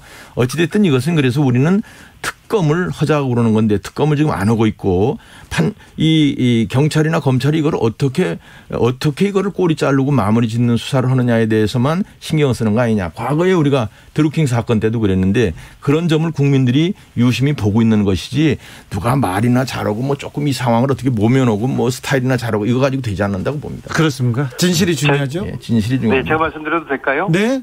네, 저는 이 대장동 사태를 보면서 요즘 넷플릭스 드라마 그 오징어 게임의 비유를 한번 해보겠습니다. 네. 그 말들이 있고요. 김만배나 그 남욱이나 정영학 이런 분들은 말들이고요. 이 말들을 움직이는 VIP들이 있다고 봅니다. 네. 예, 그래서 이제 그 VIP, 제가 자꾸 곽상도 의원을 말씀드리는 게, 곽상도 의원의 역할은 VIP 중에 하나이거나 VIP와 말을 연결시키는 그런 중요한 역할을 했을 가능성이 많고요. 네. 이런 VIP 속에 지금 안상수 의원님이나 국힘에서 이야기하는 거는, 핵심적으로 이재명 후보가 있을 거라고 하시는데, 그건 대단한 저는 착각이라고 보고요. 예. 지난 박근혜 정부, MB 정부 시절에 사찰을 당하지 않았습니까? 네. 그래서 정부기관에서 정권이 의왕 속의 금붕어처럼 이재명 시장을 들여다봤는데 네.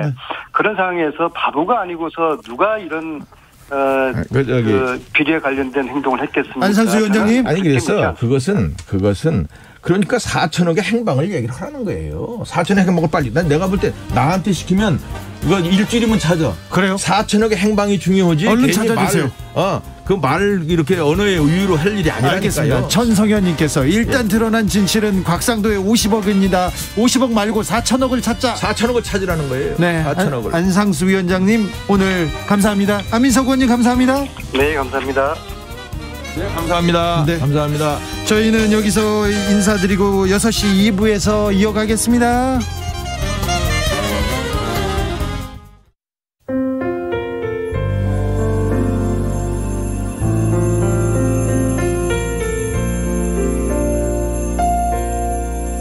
KBS 라디오 연중기획 희망충전 대한민국 451번째 이야기. 안녕하세요. 아나운서 이현주입니다. 1급 시각장애인으로 앞이 거의 보이지 않는 세미 엄마는 세미의 앞날이 걱정입니다. 미숙아로 태어나서 중증 지적장애 진단을 받은 세미는 16살이 된 지금까지 혼자서 제대로 일상을 보낸 적이 없습니다. 신경 섬유종증이 심해지면서 근육이 쇠약해지고 청력도 희미해지고 있는 상황인데요. 학교에서 심한 따돌림을 당해 학교폭력위원회가 열렸지만 인지 능력이 부족한 세미는 아픔을 아픔이라고 말하지도 인지하지도 못했습니다. 엄마의 소원은 그저 세미가 아플 때 아프다고 말할 수 있었으면 하는 건데요. 평범한 일상의 기적을 꿈꾸는 세미와 엄마에게 포기하지 않으면 반드시 희망이 찾아온다는 걸 여러분이 보여주세요. 여러분의 따뜻한 손길이 희망의 빛이 됩니다. ARS 060-700-1580 060-700-1580 한 통화 3,000원으로 희망을 선물해주세요. KBS 라디오 연중기획 희망충전 대한민국은 초록우산 어린이재단, 인탑스 주식회사 그리고 청취자 여러분과 함께합니다. ARS 060-700-1580 한 통화 3,000원입니다.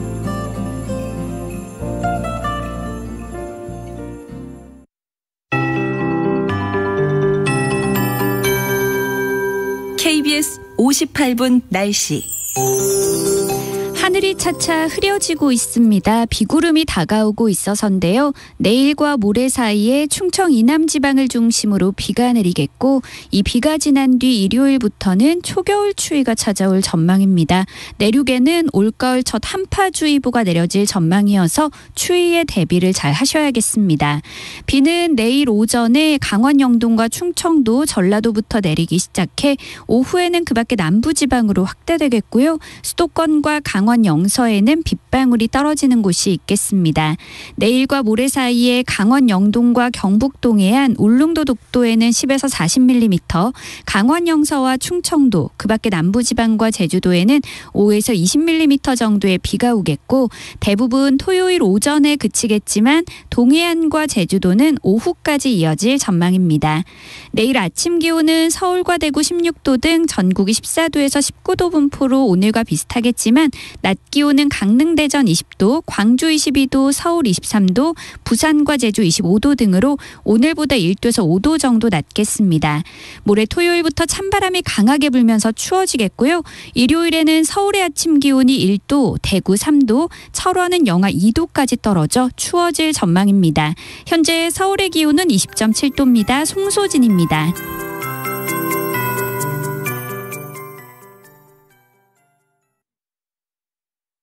정성을 다하는 국민의 방송 KBS가 6시를 알려드립니다. AM 711kHz, FM 97.3MHz, KBS 1라디오입니다. HLKA.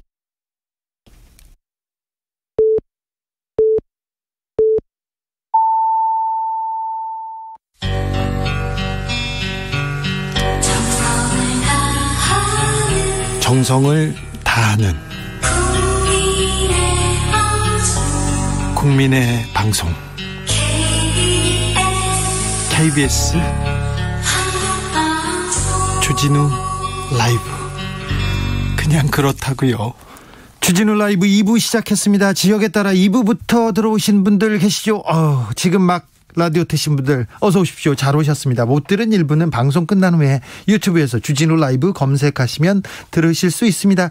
라디오 정보센터 다녀오겠습니다. 조진주 씨. 민주당 송영길 대표는 오늘 오후 기자들과 만난 자리에서 이낙연 전 대표와 오랜 시간 통화를 했고 조만간 만나기로 했다고 밝혔습니다.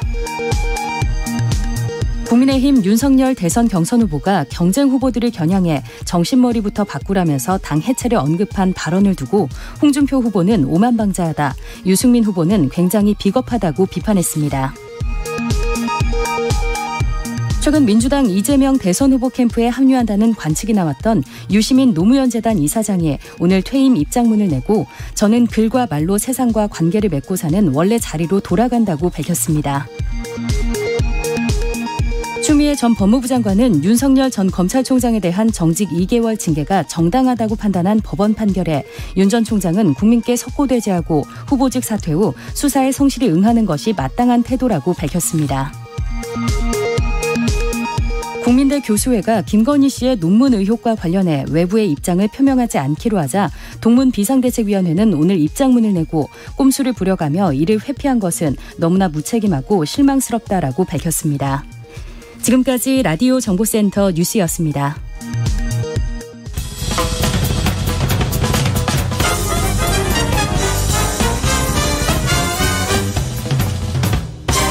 훅 인터뷰. 모두를 위한, 모두를 향한, 모두의 궁금증 훅 인터뷰. 더불어민주당 대선 후보로 이재명 후보가 확정됐습니다. 그런데 경선 결과를 받아들이기까지 이낙연 후보가 시간이 좀 필요했습니다. 결국 승복했습니다. 지금 민주당은 원팀으로 가는 길만 남아있는데요. 정권 재창출을 위해서 이재명 후보가 해야 할 일, 그리고 이낙연 후보는 어떤 역할을 할지 한번 이야기 나눠보겠습니다. 노영민 전 대통령 비서실장, 안녕하십니까? 네, 안녕하세요. 건강하시고 잘 계시죠? 네, 잘 있습니다. 결선 투표는 없다. 당부위원회에서, 민주당 당무위원회에서 이렇게 결론을 냈고 이낙연 후보도 승복했습니다. 잘 마무리된 건가요, 이제?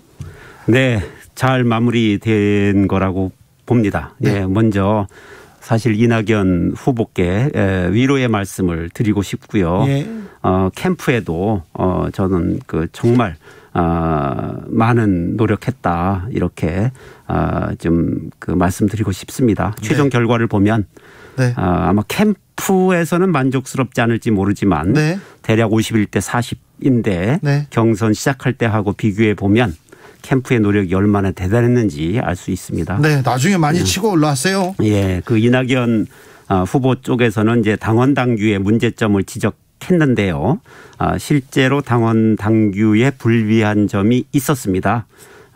당원이나 법이나 모든 경우의 수를 상정하고 그에 대한 결과가 상식적이어야 하는데 그렇지 못한 부분이 있어서 해석을 둘러싸고 좀 문제가 발생했습니다. 네. 네, 그랬는데 당무위원회에서도 이런 불비에 대한 논의가 있었고 예. 그래서 향후 고치기로 했는데 네. 그렇지만 원칙은 지켜져야 한다. 네. 그리고 경선 시작 전에 당원 당규를 고치지 못했다면 경선 결과에 대해서는 좀 불비한 규정이라도 지키는 것이 맞다. 이렇게 했고 이낙연 후보도 그런 점을 이해하고 경선 결과를 받아들인 것이다 이렇게 생각합니다. 네, 시간은 좀 걸렸습니다. 근데 이낙연 후보 지지자들이 마음이 아직도 좀 받아들여지지 않는 부분이 있나 봅니다. 가처분 신청을 냈는데 이거 법적으로 가면 어떻게 됩니까? 저는 그 정치 특히 그 당내 정치가 법정으로 가는 것에 대해서는 정말 바람직하지 않은 일이라고 생각해 왔습니다. 예. 정치의 사법화에 대해서는 저는 일관되게 반대해 왔고 그 폐해에 대해서 아주 그 많은 얘기를 해 왔었습니다. 지금도 변함이 없습니다. 네. 저는 법정으로 가는 것에 대해서 반대하는 입장입니다. 네, 아무튼 정치력을 좀 발휘해야 될 텐데요. 아무튼 정치권에서 이낙연 후보 측에서 그리고 이재명 후보 측에서 좀 현명한 지혜로운 방법을 냈으면 한다는 게 민주당 지지자들 생각입니다. 그런데요, 2012년 민주당 대선 후보 경선 때도 문재인 후보가 선출됐습니다. 그 이후에 근데 다른 경선 후보들이 하나로 뭉치지 못했어요. 그때 어땠습니까? 예, 2012년 대선을 돌이켜보면 저희로서는 상당히 뼈아픈 상황이었습니다. 예? 당시 문재인 후보가 당내 경선에서 승리한 이후에 예? 차점자인 손학규 후보가 네. 문재인 후보와 포토라인에 같이 서는 것을 거부했었습니다. 그랬어요? 예, 그래서 정세균, 김두관 네. 그 두 후보와만 포토라인에 설 수밖에 없었습니다. 예. 원래 전당대회가 끝나면 승리한 후보와 패배한 후보가 네. 함께 그 이른 시간 내에 네. 포토라인에 서서 네. 당원과 지지자 그리고 국민들께 우리가 경선 과정에서는 치열하게 싸웠지만 이제 당선자를 중심으로 하나가 되어서 반드시 승리하겠습니다 하고 인사를 해야 제대로 본선을 치를 수가 있는 겁니다. 네. 이 시간의 스포트라이트는 차점자인 손학규 후보였습니다. 네. 그러나 당시에 당이 하나 되지 못했습니다. 네. 손학규 후보는 타이밍을 놓쳤고요. 네. 사실 당시 제가 손학규 후보 집으로 찾아가서 새벽까지 사정했는데 그런데 안 들어줬어요? 결국 손학규 후보께서 손학규의 시간을 놓쳤다. 저는 그렇게 보고 있습니다. 그때 손학규의 시간을 놓쳐가지고 이게. 예. 그 다음에는 또 안철수 후보와 그렇죠. 그 단일화가 네. 이제 이루어졌죠. 네. 또 그 이후 한 일주일은 사실 안철수의 시간이었습니다. 네. 모든 스포트라이트가 안철수 대표로 향한 시간이었는데요. 네. 근데 당시 안철수 후보는 이제 후보를 사퇴하고 이제 단일 후보는 문재인이라고 선언만 하고는 또 안 나타났죠. 기자들을 피해서 이제 지방으로 네. 떠나버렸죠. 네. 그 이에 뭐 집으로 찾아가도 피하면서 협조를 안 했고요. 문 후보가 그때 집에 찾아갔는데 어떻게 이렇게 기자들 대동하고 찾아올 수 있냐 막 화내셨어요. 예. 이건 뭐 안철수도 네. 안철수의 시간을 놓친 겁니다. 나중에 이제 선거운동에 소극적인 방식으로 합류를 했지만 네. 그 합류한 시점에서는 이미 안철수 지지자의 상당수가 상대당으로 넘어간 뒤였습니다. 아하. 이제 이낙연 후보가 네. 대승적으로 경선 결과를 받아들이기로 한 만큼 네. 이낙연의 시간은 손학규나 안철수 후보의 시간과는 달리 네. 타이밍을 놓치지 않았다라고 저는 그렇게 보고 그렇습니까? 있습니다. 그럼 빨리 나오셔야겠는데요. 손을 네. 잡고. 뭐 저는 그렇게 해야 된다고 믿고 네. 있습니다. 금방 나오실까요? 네. 뭐 그렇게 하도록 만들어야 됩니다. 그런데요. 이낙연 후보 캠프 인사들도 있고 거기에 지지자들도 있는데 이분들이 다른 별개로 움직일 가능성은 없을까요? 지금 벌써 언론 보도에는 이낙연 지지자들 나는 이재명은 못 찍어 윤석열 찍을 거야 홍준표 찍을 거야 이런 사람도 있습니다. 글쎄요. 제가 조금 전에 말씀드린 대로 네. 이낙연의 시간에서 네. 이 후보가 실기하지 않았기 때문에 네. 그런 우려는 네. 앞으로 해소되지 않을까 그렇게 기대하고 있습니다. 네. 이낙연 후보 캠프에서도 모두 이재명 후보를 도와서 문재인 정부를 계승하는 민주정부를 세우겠다고 밝히고 있습니다. 네. 캠프 차원에서 소송을 하는 일도 없을 거라고 했고요. 네. 일부 지지자들이 소송을 한다고 하지만 네. 이낙연 후보가 경선 결과에 승복한 만큼 네. 이 후보 지지자들도 그 뜻을 존중해 주십사 하는 말씀을 드리고 싶습니다. 네. 지지자들이 조금 반목해서 당심이 좀 깨지는 거 아니냐 이런 분석도 나오는데 당 차원이나 이낙연 후보 측에서는 이런 문제에 대해서 어떻게 해결해야 될까요? 관리 쉽지 않을 것 같은데요. 경선 직후에 네. 좀 각 후보 지지자들이 아쉽고 섭섭한 마음을 갖는 것은 네. 상정이라고 봅니다. 예. 예, 이낙연 후보 지지자들도 또 결선 투표가 성사되지 못한 상황에 대해서는 실망감을 가질 수 있습니다. 네. 그러나 민주정부 계승이라는 대의를 위해서는 뜻을 모아주시리라 그렇게 믿고 싶습니다. 네. 당이나 이낙연 후보 측에서도 같은 판단을 하고 있을 거라고 보고요. 네. 저희들이 그러면 많은 노력을 해서 네. 실망한 지지자들을 위로하고 격려하고 새로운 희망을 제시하면서 하나로 뭉치도록 노력을 해야 할 것입니다. 2507님께서 고소 고발만 난무하는 정치 지겹습니다 얘기했습니다. 그런데 지금 이재명 후보는 어떤 역할을 해야 됩니까? 예, 정당에 있어서 대선이라는 것은 네. 모든 역량을 총결집하는 최고의 이벤트입니다. 예. 선거에서 흔히 쓰는 말로 100 빼기 1은 제로라는 말이 있습니다. 100 빼기 1은 제로입니까? 네. 100명의 지지자가 있어도 네. 1명의 강력한 반대자가 있으면 네. 그 효과가 제로라는 것입니다. 네. 예, 그래서 당 일부에서 네. 불만이 있을 수 있습니다만 네. 그래도 당의 단합과 원팀의 필요성에 대해서 깊이 인식하고 대처를 해야 되지 않을까 그렇게 생각하고 있고요. 네. 이재명 후보도 결국 경선에서 패배한 후보들을 존중하고 감싸 안고 그렇게 해서 원팀으로 가고 그래서 정권 재창출을 위해서 모두가 헌신하는 그러한 선대위가 구성될 것이다. 그렇게 생각하고요. 네. 이재명 후보의 지금까지 정치 스타일을 보면 이번에는 또 역시 통합의 리더십을 발휘할 거라고 그렇게 생각합니다. 대장동 문제가 지금 대선에서 가장 큰 이슈가 되고 있습니다. 현재는요. 그래서 문재인 대통령이 대장동 문제와 관련해서 신속하고 철저한 수사 지시했습니다. 그런데 언론에서는 이거 해석 분분합니다. 이재명 후보를 겨냥했다는 해석도 있는데 어떻게 보시는지요? 문재인 대통령의 지시는 너무도 당연한 겁니다. 많은 의혹이 계속 제기되고 있고 그런데 또 대통령 선거는 다가오고 있는 만큼 네. 신속하고 철저한 수사가 필요한 겁니다. 대선을 앞둔 민감한 시기에 자칫 정쟁으로 치달을 수 있는 이슈를 조속히 규명해서 마무리 지어야 한다. 그런 뜻이라고 저는 보고 있고요. 네. 저는 이를 위해서는 검경 합동 수사본부 구성도 가능할 것 같습니다. 네. 그리고 일부 언론과 야당이 문재인 대통령이 이재명 후보를 겨냥했다라는 해석을 하고 있는데 네. 이거는 좀 뚱딴지 같은 생각입니다. 네. 문재인 대통령을 몰라도 네. 너무 모른다 이런 생각을 하고요. 네. 문재인 대통령께서는 이런 상황에서 정치적 목적으로 어느 한편을 드는 그런 일을 하는 분이 아닙니다. 네. 예. 대통령과 여당 후보는 만나죠? 여당 후보로 선출되면? 네, 그렇습니다. 그거는 다음 주 월요일 수요일이 경기도 국감이 있는 것으로 알고 있습니다. 네.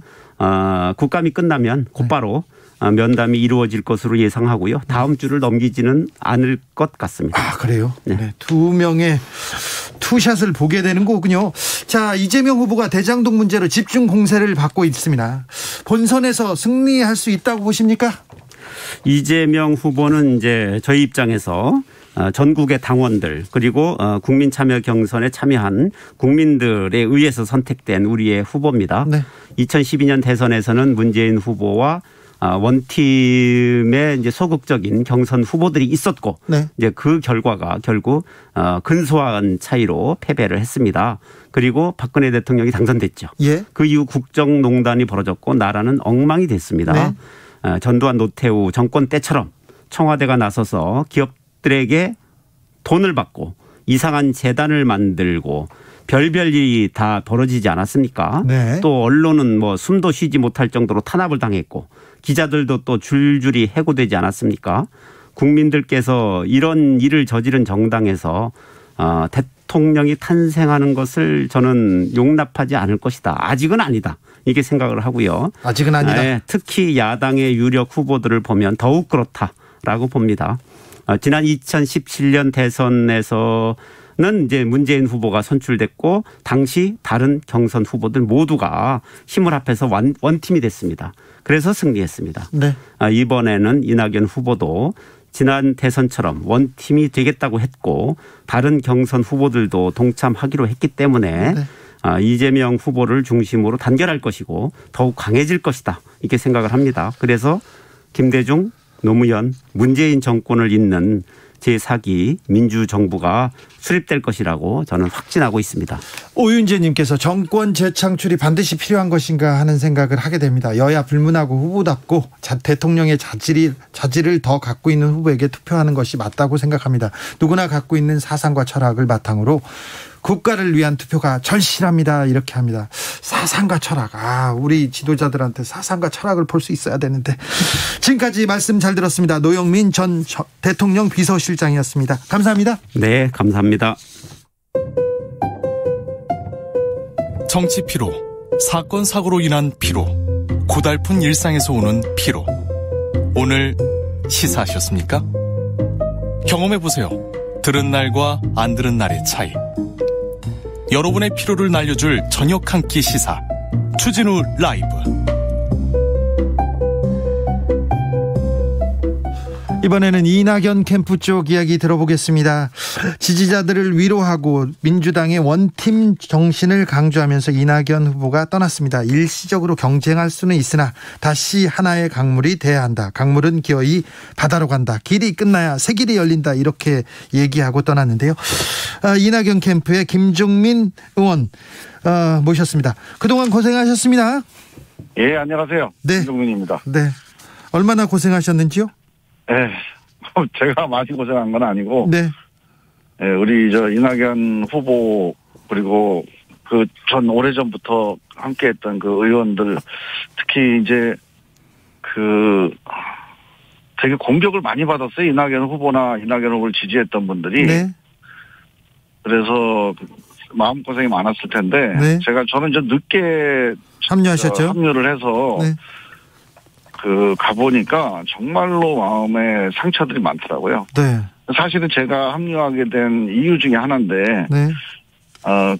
이낙연 후보를 지지했던 40%의 지지자들, 당원들 혹은 지지자들이, 그분들이 사실 정당한 일을 하고 있는 거거든요. 나름대로 의미 있는 선택을 하는 건데, 네.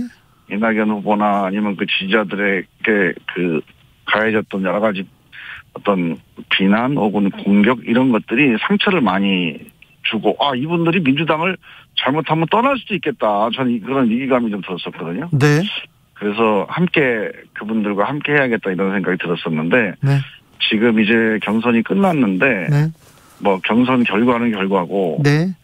이 마음을 어떻게 다시 이제 모아내느냐 네. 또 추스리느냐 이건 되게 신중하게 또 정말 정성껏 우리가 뭔가 노력을 해야 되지 않을까 하는 그런 생각을 합니다. 이낙연 후보는 민주당의 승리를 위해서 노력하겠다고 이렇게 밝혔는데 지지자들 네. 그리고 다른 의원들은 좀 생각이 좀 다른 분들도 좀 있었을 거예요.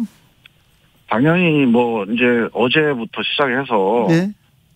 특히 이제 의원들한테 막 이제 항의도 하고 도대체 의원들이 왜 이렇게 당 지도부의 편파적인 당 운영에 대해서 방치하느냐, 제대로 항의도 안 하고 뭐 하느냐 이런 식의 이제 뭐 문제 제기가 많았고 또 이제 뭐 지난 얘기지만 네.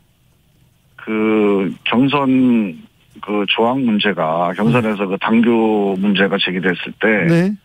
그때 경선을 중단하는 안이 있더라도 잘못된 선관위 판단을 바로 잡았어야지 왜 그거를 이렇게 이제 좀 미적지근하게 대응을 했느냐 네. 하면서 또 성토도 하고 막 그랬습니다. 그래서 네. 제게 이제 어수선한 이제 2, 3일을 보냈는데요. 지금도 마음속에서는 다들 이제 뭐 민주당 승리를 위해서 함께 하자 네. 이렇게 이제 얘기를 하고 있지만 네. 그러니까 그 당위 혹은 뭐 약속 이런 것들에 대해서는 뭐 같이 할 텐데 마음이 함께 가느냐 하는 거는 아직 좀 시간이 필요하다. 그래서 너무 이거를 네 마음도 정리해라 이렇게 막 압박하면 좀 안 될 것 같아요. 아 그렇습니다. 좀 시간이 필요합니까? 네. 그래서 그런 시간을 가지고 자연스럽게 네.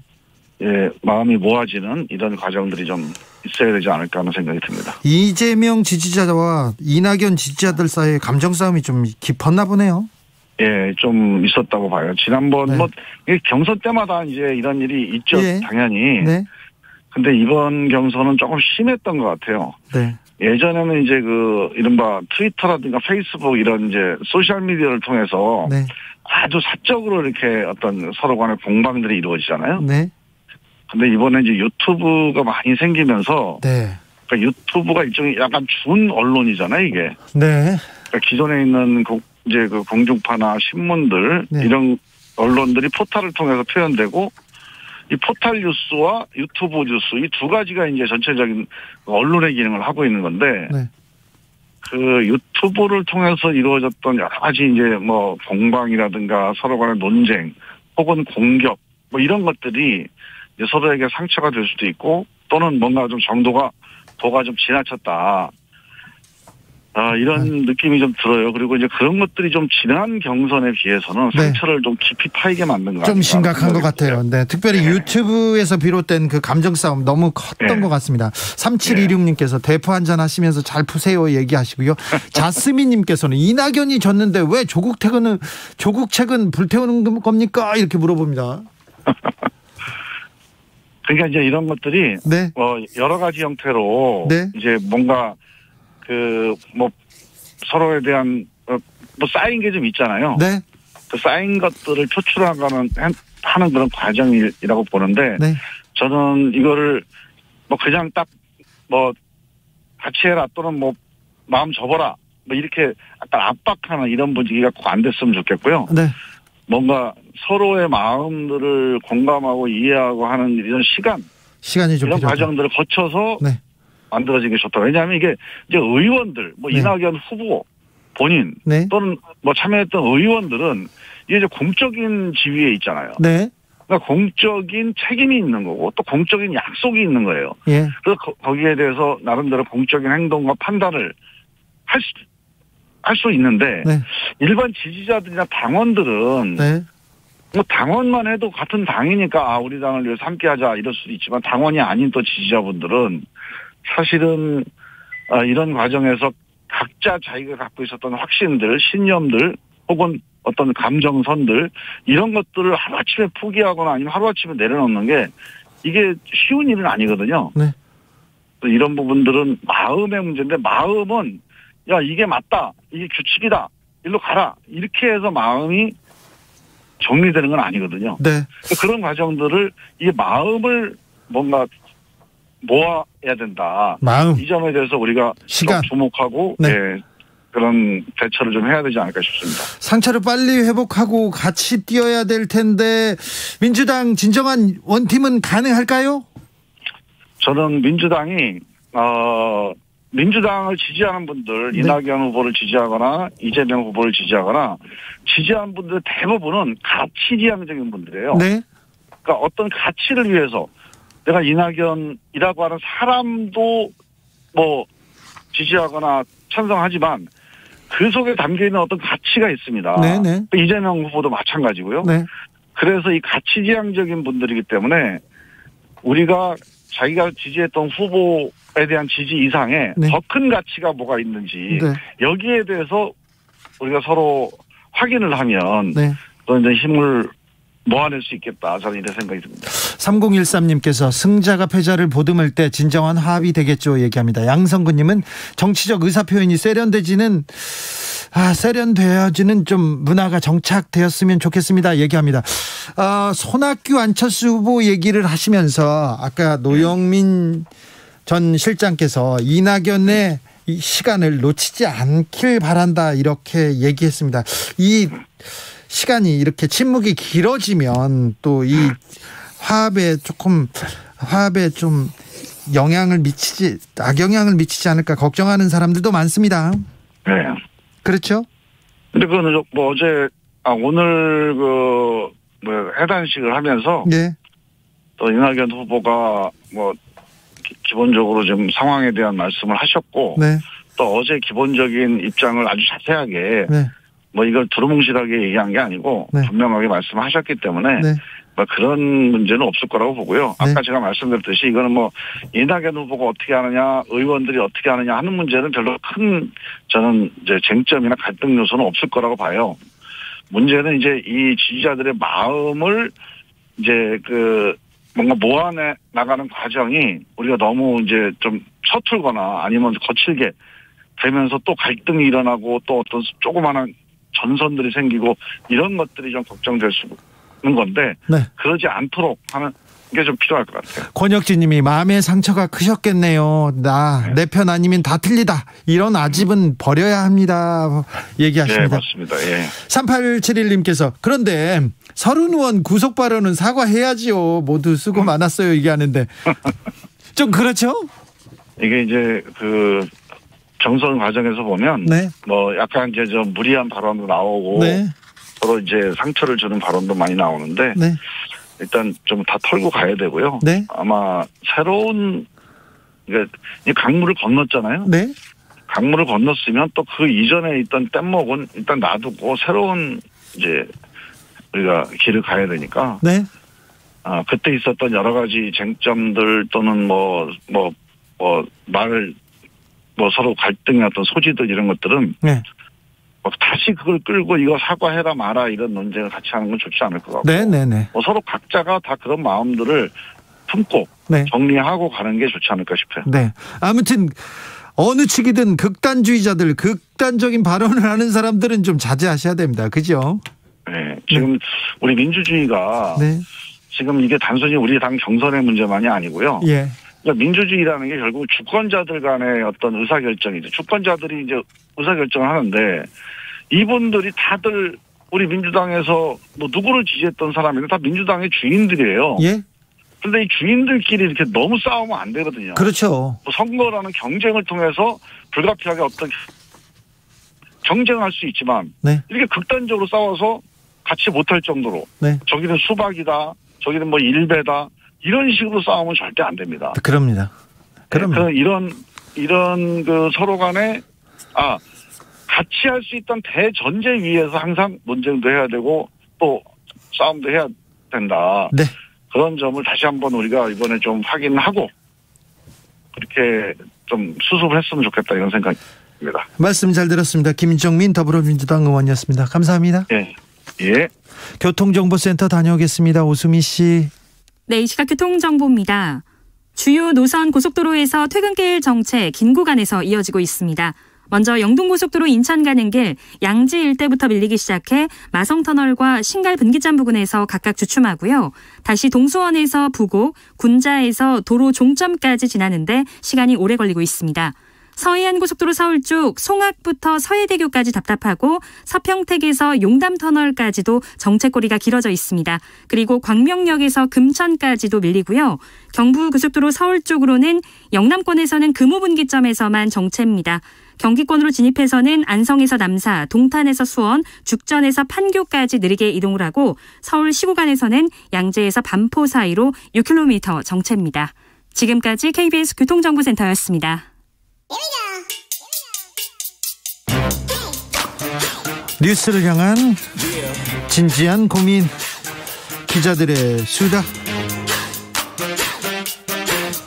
라이브 기자실을 찾은 오늘의 기자는 발로 뛰는 기자입니다. 한결의 김민아 기자, 어서 오세요. 네, 안녕하세요. 네, 국민의힘 대선 주자들 치열합니다. 근데 좀 편이 갈린 것 같습니다. 맞습니다. 지금 일주일에 3번, 4번 이렇게 토론을 하고 있는데 토론 많이 하네. 4명이잖아요. 남은 후보가. 2대2로 이렇게 구도가 형성이 돼가고 있습니다. 그러니까요.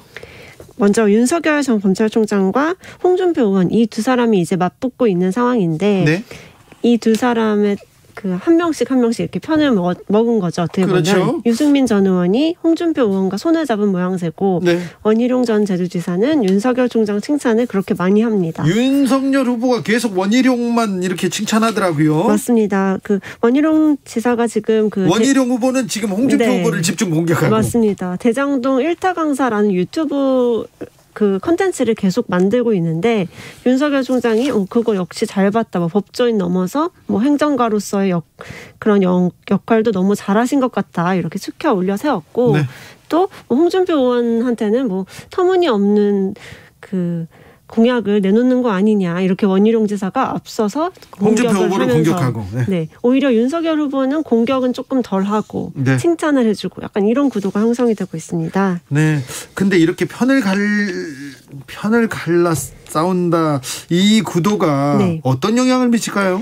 일단 그 3, 4위로 추정이 되는 유승민 전 의원 그리고 원희룡 전 지사 경우에는 토론회에서 무조건 존재감을 좀 부각을 해야 되는 숙제가 남겨져 있죠. 네. 그렇다 보니까 센 발언을 하긴 해야 하는데 네. 누구한테 할 것이냐 이게 그러니까. 서로 그 표적이 약간 엇갈리게 된 거죠. 네. 아무래도 유승민 전 의원 같은 경우에는 윤 전 총장이 갓 들어온 신입 당원인데다가 또 좀 많이 오른쪽으로 가 있죠. 네, 그런 행보를 보이고 보수 쪽으로 있는 것을 너무 가 있는 거를 좀 이제 집중 공략을 하고 있고 네. 홍준표 의원 같은 경우에는 조금 막말 이미지가 강했는데 네. 원희룡 후보는 이제 그 부분을 고리로 삼아서 네. 본인은 뭐 깨끗한 정치하겠다 이렇게 주장을 하고 있는 겁니다. 러닝메이트처럼 지금 2대2로 지금 굴려갑니다. 근데 그러면서도 국민의힘은 대장동에 화력을 집중하고 있습니다. 네, 맞습니다. 지금 18일, 20일 이렇게 두 번의 국정감사 때 이재명 지사가 나오게 되어 있는데 그 전에 이제 이번 주에 예열하는 단계인 것 같습니다. 오늘은 당 지도부가 경기도당을 찾아서요. 거기다가 이재명 판교 대장동 게이트 비리 국민제보센터를 설치를 했습니다. 아우, 네. 이제 그 지금은 뭐 국감기간이긴 하나 자료 제출이 잘 안 되고 있다 이렇게 하면서 경기도를 비판을 하면서 네. 주민들의 제보를 받아서 우리가 뭐 진실을 밝혀내겠다 이런 주장을 이어가고 있는 겁니다. 이준석 대표는 요즘 그냥 언론사를 다 돌아다니면서 계속해서 센 발언 이어가고 있습니다. 맞습니다. 이준석 대표 라디오 프로그램 굉장히 자주 출연하고 있는데요. 네, 저희도 왔죠. 그렇죠. 오늘은 뭐 첫 번째 단추는 성남시청이다. 거기를 압수수색을 해야 한다. 그리고 이재명 지사를 향해서는 1번 플레이어이자 몸통이다. 이렇게 그 오징어 게임을 네. 비유를 하면서 네. 공세를 이어가고 있습니다. 아무튼 네, 계속 얘기를 합니다. 사실 이준석 대표가 이런 대형 비리 사건 네. 직접 정치적으로 이렇게 다뤄본 네네. 경험이 별로 없을 없죠. 거고요. 그리고 없죠. 또 윤석열 후보는 이제 정치에 입문한 지 몇 달 안 됐지 않습니까? 맞습니다. 그래서 이 부분을 어떻게 공격할까 하는데 아무튼 이준석 대표, 윤석열 후보 계속해서 대장동을 얘기했습니다. 시끄러운 만큼은 이렇게 뭐가 나오는 건 없는 것 같아요. 그러니까요. 장승은님, 윤 후보와 원 후보가 도원 결의를 하셨군요. 그러니까요. 홍 후보와 또 윤 후보도 도원 결의를 한 것 같습니다. 네. 아무튼 대장동 얘기를 계속 하는데 뭔가는 조금 뭐가 나오지는 않고 있어요. 자, 그런데 국민의힘이 선관위에 반발했어요. 이건 무슨 말이죠? 지금 국민의힘에서 계속 그 캐치프레이즈로 사용하는 게 성남 대장동 특혜비리 진짜 몸통은 설계안이다. 이런 그 문구를 사용하는데요. 네. 그 설계한 에서 그 이자를 예? 뭐 초록색으로 하고 파란색으로 하고 빨강색으로 하고 뭐 이렇게 여러 가지 버전으로 여러 가지 버전으로 만들어서 이제 배포를 하고 있는데 오방색이 나오네요. 맞습니다. 그 중에 이제 빨강색으로 이라고 쓴 것을 선관위에서 제동을 건 겁니다. 왜죠? 특정 누군가를 생각나게 뭔가 이렇게 다운표 친 것 같은 효과가 있다 이런 취지인 것 같아요. 네? 그래서 이제 오늘 국민의힘에서는 그거는 정말 말이 안 되는 네? 그런 선관위의 판단이다라고 하면서 또 그쪽으로도 공세를 펴고 있습니다. 그렇습니까? 네. 네. 뭐 이 정도야 뭐. 네. 네. 정치권에서는 뭐 조금만의 트집만 있으면 일단 잡고 보는군요. 네, 뭐 전방위적으로 계속 공세죠. 이완구 전 국무총리가 별세했습니다. 맞습니다. 오늘 이 소식이 들려왔는데요. 네. 그 71살에 조금 젊은 나이에 이렇게 안타깝게 세상을 떠나셨습니다. 암이셨죠? 네, 맞습니다. 혈액암이 재발해서 투병 생활을 이어온 것으로 전해지고 있습니다. 이완구 전 총리는 충청권의 대표 정치인이었습니다. 맞습니다. 사실 대선까지도 노렸었던 충청 대망론을 띄우기도 했습니다. 충청 대망론에 어떻게 보면은 초반에 이제 본인이 굉장히 띄우려고 노력했었는데 네. 아무래도 박근혜 정부에서 뭐 새누리당 원내대표를 했었고 총리까지 했지만 네. 성완종 리스트에 그 이름이 올라가면서 그렇죠. 정치 인생을 이제 거의 마감을 한 그런 상황이었는데 포스트 JP로 충청 뭐 1번 타자 이렇게 했었는데 성완종 리스트에서 불명예 퇴진했어요. 맞습니다. 오늘 이제 장례식장에 대선 주자들이 우르르 이제 몰려가고 있습니다. 네. 지금 뭐 오늘 윤석열 후보, 뭐 유승민 후보 다 이제 가는데 거기에서 또 뭐 서로 만나실 수도 있는 것 같고 네. 야권 정치인들이 거기 또 좀 모이는 오늘 그런 날이 될 것 같습니다. 선거철에 누가 돌아가시면 네. 대선 후보들 다 가잖아요. 맞습니다. 사실 일면식도 없는 사람들도 많고요. 서로 막 비판하고 헐뜯었던 사람들도 많은데 또 상가집은 그렇게 갑니다. 네, 거기서 또 여러 가지 이야기가 오가고 네. 뭐 조율이 되고 네. 상가집에서 또 얘기를 많이 해요. 그러니까 저희들도 가서 구석에서 앉아 있다가 밤새 얘기하곤 했었는데 맞습니다. 네. 상가 정치가 또 시작됐습니다. 네. 기자들의 수다 한결의 김민아 기자였습니다. 오늘도 감사했습니다. 네, 감사합니다.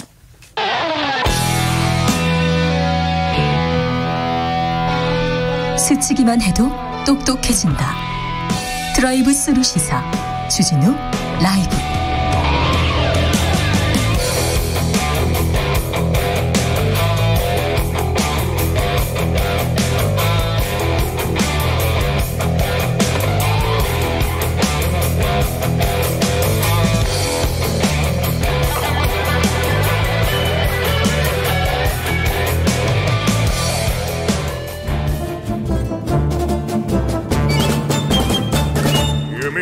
여기도 뉴스 저기도 뉴스 빡빡한 시사 뉴스 속에서 가슴이 답답할 때 휴식을 드리는 시간입니다. 맛있는 책을 만나는 시간. 오늘은 특별히 책과 철학이 만났습니다. 철학 책의 맛. 김갑수 평론가 어서 오세요. 네, 안녕하세요. 그리고 오늘 특별 손님입니다. 양지열 변호사 어서 오세요. 네, 안녕하세요. 오늘은 철학 전문가로 나오셨습니다. 전문가는 아니고 그냥 재밌는 걸 좋아하는 사람 정도, 궁금한 게 많은 사람 정도. 전문가예요, 이분. 아니에요. 이분. 자, 오늘은 철학과 책이 어우러진 특별한 코너가 됐습니다. 심사숙고 끝에 우리 김갑수 평론가께서 고르신 책 이름은 다정한 철학자의 미술관 이용법, 이진민이라는 정치 철학자가 쓴 책입니다. 다정한 철학자의 미술관 이용법. 양지열 변호사요? 미술에 조예가 있으시다면서요? 아니요. 아까 얘기했다시피 재밌는 걸 좋아하다 보니까 미술 그림들이 각각의 그림들의 사연들 같은 것도 되게 많고 재밌죠. 원래 이제 저는 철학 전공인데 이제 변호사로 하잖아요. 근데 철학이나 법학이나 다 굉장히 사변적인데 그림은 자신의 사고라든가 느끼는 바를 하나의 장면에 다 담아내는, 그러니까 완전히 표현 방식이 저는 다르다고 보거든요. 그래서 그 두 개의 이질적인 게 하나의 책이라는 그 도구를 통해서 만난다는 게 되게 흥미롭거든요. 그래서 좋아하는 편입니다. 아니 그 정선태 교수가 이제 다른 사정이 생겨서 양 변호사가 나오신다고 그래갖고 갑자기 이제 원래 생각했던 책을 이제 제치고 바꾼 건데 제가 어떤 생각이 드냐면. 요즘 그 TV나 라디오나 매체를 틀면 어디서나 양 변호사가 보여요. 그렇죠.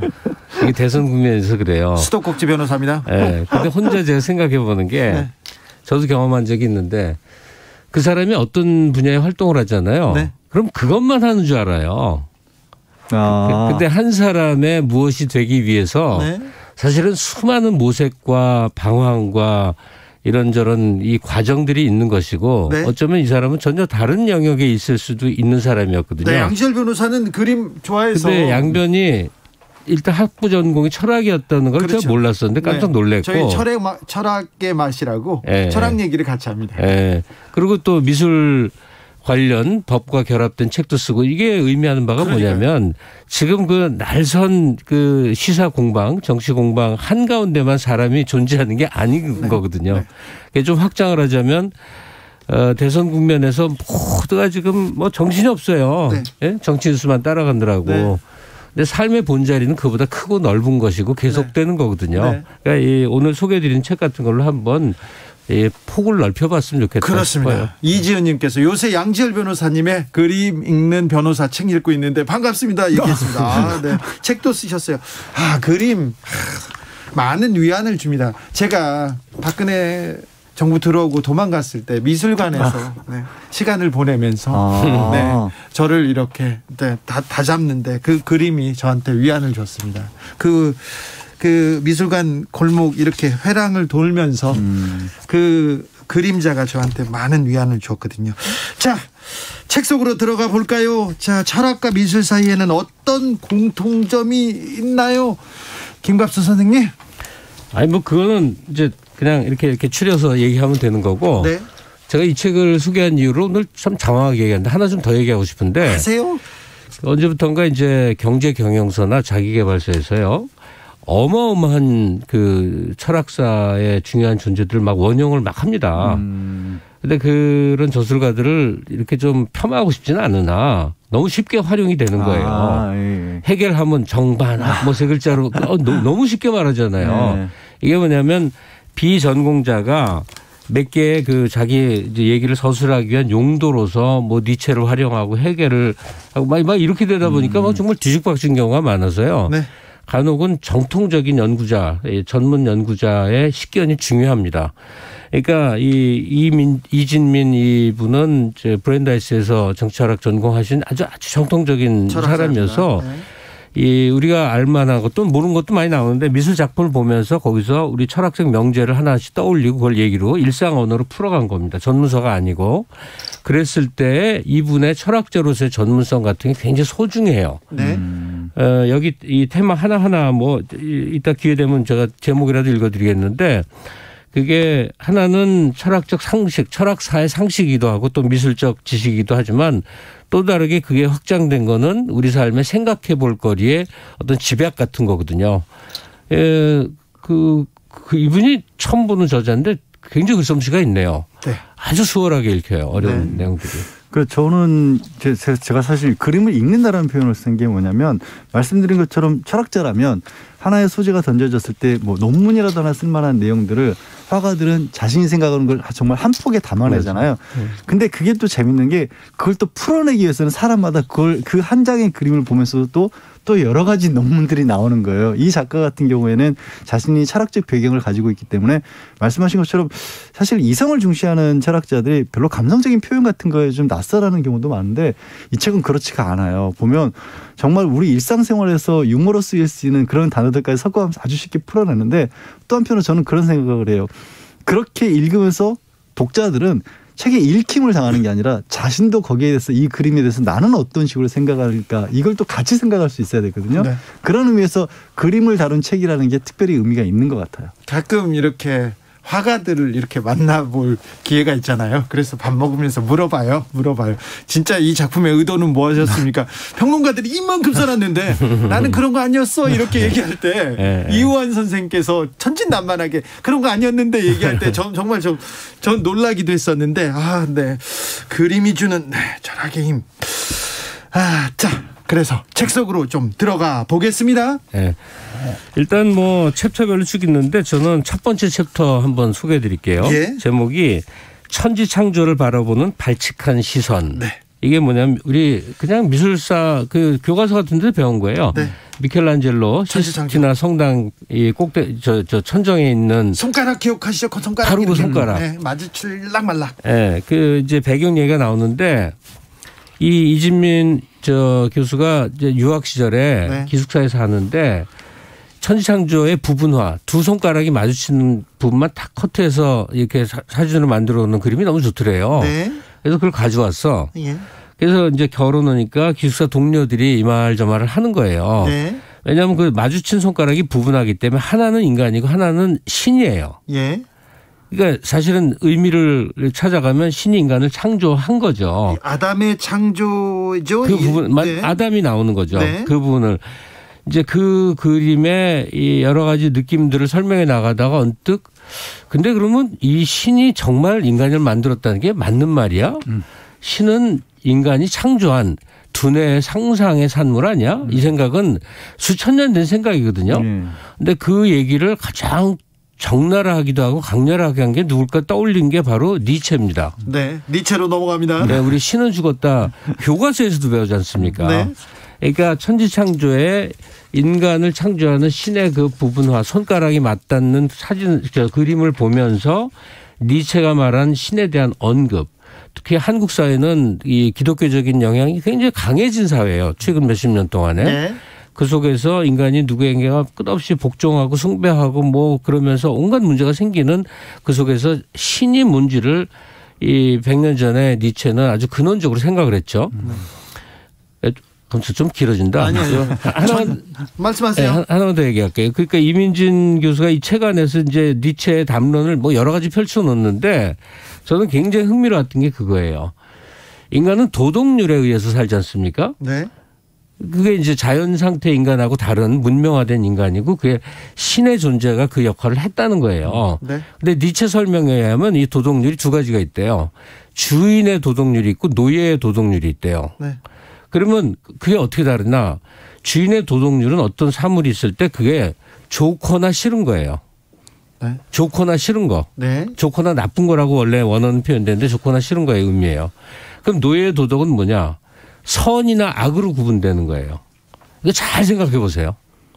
선이나 악으로. 선이나 악은 내가 판단하는 게 아니에요. 네. 법률에 의해서 또 신에 의해서 세상에 갇힌 거고 좋거나 싫은 건 내가 판단하는 거죠. 그러니까 여기서 이제 신으로 설명된 존재는 이 노예화된 다중을 규율하는 어떤 질서로 보는 거예요. 니체는. 그리고 근대 와서는 그건 죽여야 된다. 죽었다라고 얘기하자면 죽여야 된다라고 이제 판단을 한 건데 만물을 창조한 신의 존재에 대한 회의가 니체에 도달해서 우리 일상의 감각으로 오기까지의 자기 사적 체험이 이 저자의 글에 의해서 쭉 펼쳐져 나가는 거죠. 아무튼 천지창조를 보고 발칙한 시선으로 마구 니체를 그리고 또 다른 데로 넘어갑니다. 박혜정님께서 학창시절 우리 학교 미술쌤이 작가였는데요. 그분 말씀은 의도 그런 거 필요 없다. 작품을 보고 자기가 느낀 것이 의도고 그 작품이 말하는 것이라고 했습니다. 이래야 되는데 꼭 시를 읽고 그림을 보고 답을 찾죠. 네. 주제가 뭐냐고 물어봐요. 그래 어떤 게 느꼈냐고 하면 네. 저는 좀 따뜻했어요. 이렇게 얘기하잖아요. 그러면 너 나와. 그래가지고 공부 안 했다고 뭐라고 합니다. 자 0798님 양지열 변호사님 못하는 게 뭔가요? 양지열 변호사 펜싱 못합니다. 네, 펜싱을 그렇게 지금 수년간 열심히 연구하고 있고 잘합니다. 펜싱이 취미입니다. 아니 왜 또 펜싱을 해요? 여러 가지 특기가 있습니다. 근데 지금 드린 말씀을 들으면 이제 이런 생각이 들어요. 사실 저는 약간 이제 그림을 읽는다라는 표현을 쓴 이유가 뭐냐면 그 선생님들 그 화가가 있는 그대로 느끼는 것도 맞지만 또 그 화가의 배경이라든가 그 시대를 알고 그 그림이 있죠. 얽힌 걸 알면 자기만의 생각을 거기서 더 발전시켜 나가야 되거든요. 네. 그러니까 좀 전에 말씀하신 것처럼 신이 죽었다는 게 뭐냐면 법학이나 철학도 그래요. 철학이라는 게 우리 개인의 삶이라든가 아니면 사회를 이루는 원리에 대해서 진지하게 고민한 거고 네. 그 나름대로의 그 철학자의 생각을 정리해 놓은 것이고 네. 법학이라고 하는 것도 우리가 공동체를 위해서 살아가기 위해서 사람들끼리 약속으로서 찾아낸 원리인데 어떤 일이 벌어지냐면 그게 한번 명제로 서고 난 다음에는 왜 그렇게 되는지를 이정원칙 그걸 무조건 따라야 된다고 되는 거예요. 그렇기 때문에 니체가 기독교는 반대하지만 나는 예수님을 좋아한다. 그래서 기독교에서 말하는 일방적으로 굴종하고 따르는 그런 신은 죽었다라고 선언을 한 거거든요. 그래서 저도 그 이유 그러니까 철학이나 법학이나 아니면 이 천지창조에서 얘기하는 것처럼 왜 이렇게 만들었을까 다빈치는 왜 이런 식으로 그렸을까를 고민하는 거 알되 그다음에 생각을 발전시켜 나가야 된다는 거죠. 네. 김건희님께서 그림을 보면 이건 얼마쯤 될까나 이런 생각합니다. 요즘 젊은 세대들이 그림 열풍이 불고 있어요. 그래서 그림 재테크 굉장히 지금 뜨겁습니다. 유행입니다. 자 다른 그림도 하나 이야기해 주십시오. 양지열 변호사님. 여기 나온 그림 중에서 이제 클림트 그림이 있어요. 클림트 그림은 많은 분들이 키스라는 그런 그림으로 많이 알려져 있고요. 대표적이다, 뇌세적이다 그런 생각을 하시죠. 퍼즐로 클림트 그림을 맞추려면 미쳐버리는 그림이기도 하죠. 예. 색깔도 워낙 유명하고. 근데 이제 주로 이제 여인들의 모습을 굉장히 화려하게 그렸기 때문에 그런 쪽으로만 생각하기 쉬운데 이분이 이제 대학에 천장화를 의뢰받았던 그림이 있어요. 네. 거기에 나왔던 것이 철학과 의학과 법학 시리즈인데 이 그림이 당시에 굉장히 큰 논란을 불러일으켰던 그림입니다. 그 그림에 관한 해석을 이제 이 교수님이 여기에 이진민 교수님이 담아놨는데 어떤 식이냐면 이 예를 들어 철학인 거죠. 대학에서 철학학부가 있는 대학에서 철학에 관해서 도서관에 그림을 그려달라고 하면 네. 굉장히 어떻게 보면 사고하는 그러니까 철학자로서의 고뇌를 담은 멋진 그림을 그릴 줄 알았는데 이 그림이 보면 그냥 아이부터 젊은이와 노인까지의 생로병사를 닮은 그림이 한 군데 있고 오히려 생각하는 고뇌하는 철학자는 되게 뿌옇게 그려졌거든요. 그러니까 이지민 작가는 어떻게 해석을 하냐면 클림트가 철학 그까이 거 해봐야 별로 사는데 도움 안 되더라 이런 식으로 네. 경계하는 의미를 줬다라고 그렇게 해석을 했어요. 그게 똑같은 해석이 의학이나 법학기관에서도 그렇게 해석을 했거든요. 그림을 사실 저는 정반대로 봤는데 이분은 또 이렇게 해석을 하셨더라고요. 한번 책을 보시는 분들은 이 해석이 맞을까? 이래서 법학 같은 경우에도 이게 고통받고 있는 한 사람이 있고 문어같이 생긴 존재가 이 고통받고 있는 사람을 막 괴롭히고 있고 그 뒤에 질투나 복수를 상징하는 것 같은 그런 여신들이 서 있단 말이에요. 오히려 뒤에 재판관으로 보이는 사람은 저 멀리 떨어져 있으니까 이 법보다 주먹이 가까운 거 아니야? 이런 생각을 할 수도 있는데 반대로 그런 일이 벌어지고 있는 것을 저 멀리에서나마 막아야겠다라고 쳐다보고 있다라고 해석할 수도 있거든요. 철학과 미술은 정답을 강요하지 않으면서 사람들을 생각하게 합니다. 네. 사유하게 하는 그런 장점들이 있습니다. 책의 가운데는 사실 꽤 많은 분량을 동원해서 이분의 아마 전공이어서 그런 것 같아요. 정치철학 얘기를 하느라고 이제 사과 그림 같은 그 그림들을 들어서 뭘 얘기하냐면 휴미라는 철학자가 생각한 이 사회와 국가, 그다음에 로크라는 사람이 생각한 것, 그리고 그 후대에 루소가 생각한 것들을 굉장히 이해하게 네. 제가 다시 한번 내가 휴미 어땠지를 말할 수 있는 수준으로 얘기를 해놨어요. 아니, 사과 그림은 정말 절묘했어요. 다 잊어버렸는데. 아니, 사과를 보면 세 잔의 사과를 보면 맛있겠다 먹고 싶다 이렇게 생각하는 게 정상 아닙니까? 이거 지금 비정상 아닙니까? 근데 이 그림은 뭐였냐면 이 가장 큰 관심이 도대체 인간은 왜 사회를 만들고 국가를 만들었지에 대한 관심이에요. 사과에서. 자연 상태였는 인간이 네. 왜 만들었느냐 이거에 대한 이 휴메의 생각과 로크의 생각이 굉장히 대립되고 네. 한마디로 인간은 악해서 아니야 인간은 선량해서 이제 정반대 대립되는 지점이 있는데 네. 그걸 또 더 이제 극복해낸 루소의 얘기가 있는데 사과가 탐스럽게 열려 있는 전혀 다른 분위기의 미술 작품들이 여기 등장을 해요. 네, 네. 이러면서 또다시 이제 현실 얘기를 좀 하자면 대선 국면에서 지금 누가 이기고 지고 이 각도만 생각하지 말고 도대체 왜 우리는 이런 선거제도를 만들었고 정치는 할 일이 뭐고 대통령은 뭘 해야 되는 사람인지를 계속 생각해 보는 기회가 돼야 돼요. 저 이 책 보고 굉장히 역시 전문가가 그게 필요하구나. 저는 지금 앉아서 한 30분 동안 이 루소나 로크 얘기 할 수 있을 것 같아요. 너무 소화할 수 있게 잘 정리를 해줘 갖고. 송원주님께서 니체가 부정한 신은 인간의 잘못된 도구마에 의한 율법적 종속을 요구하는 가짜 신의 죽음을 의미한 것. 진정한 진리의 신에 대한 복종은 오히려 인간을 자유케 하고 해방시킨다는 걸. 한국말인데 무슨 말인지도 모르겠고요. 이거는 열혈 교인이구만. 네. 철학을 얘기하는 거 좀 어렵습니다. 얘기도 합니다. 근데 그림만 보고 이렇게 조금 철학적으로 이렇게 예술적으로 가장 많은 좀 의미가 담긴 작품들이 있습니까 여기서? 철학 아까 저 이제 처음 시작했던 천지창조에 네. 천지창조에서 가장 일반적인 해석은 신의 모습이 당시 이제 다빈치가 미켈란젤로죠. 미켈란젤로가 해부하기도 능했기 때문에 사람의 머리 두뇌를 그린 것이다. 두뇌 모양처럼 보이거든요. 그래서 두뇌를 누워 있는 동물적인 육체만을 가지고 있는 인간에게 전해주는 장면이다라는 거거든요. 네. 근데 저는 책이라고 하는 북에 그런 것 같아요. 두뇌 다른 사람들이 무슨 생각을 하는지 우리는 알 길이 없잖아요. 예? 근데 책은 다른 사람의 사고를 들여다볼 수 있는 창이 되는 거잖아요. 그런 의미에서 책을 읽는다는 건 그 사람의 두뇌를 들여다보고 나의 두뇌와 교류하는 소통하는 작업이다라고 저는 생각하거든요. 지금 얘기하는데 재밌는 거 하나 알려드릴게요. 이 책에서 본 건데 미켈란젤로 천지창조 그림 어디나 펼치면 나오거든요. 인터넷 나오거든요. 한번 보세요. 없어야 될 게 있어서 이 그림이 아주 웃긴 겁니다. 네. 그래서 해석하기를 미켈란젤로가 무신론자 아니었을까. 네. 있을 수 없잖아요. 성당의 벽화를 그린 사람인데 뭐였냐면 아담 배에 배꼽이 있다는 거예요. 네. 그리고 저도 그 그림 봤는데 배꼽이 실제로 있습니다. 뭐냐면 아니 신이 창조한 존재면 배꼽이 있을 수가 없잖아요. 어미로부터 수태에서 나오기 때문에 생기는 흔적이니까. 근데 미켈란젤로는 배꼽을 정확하게 그려놨어요. 그렇죠. 네.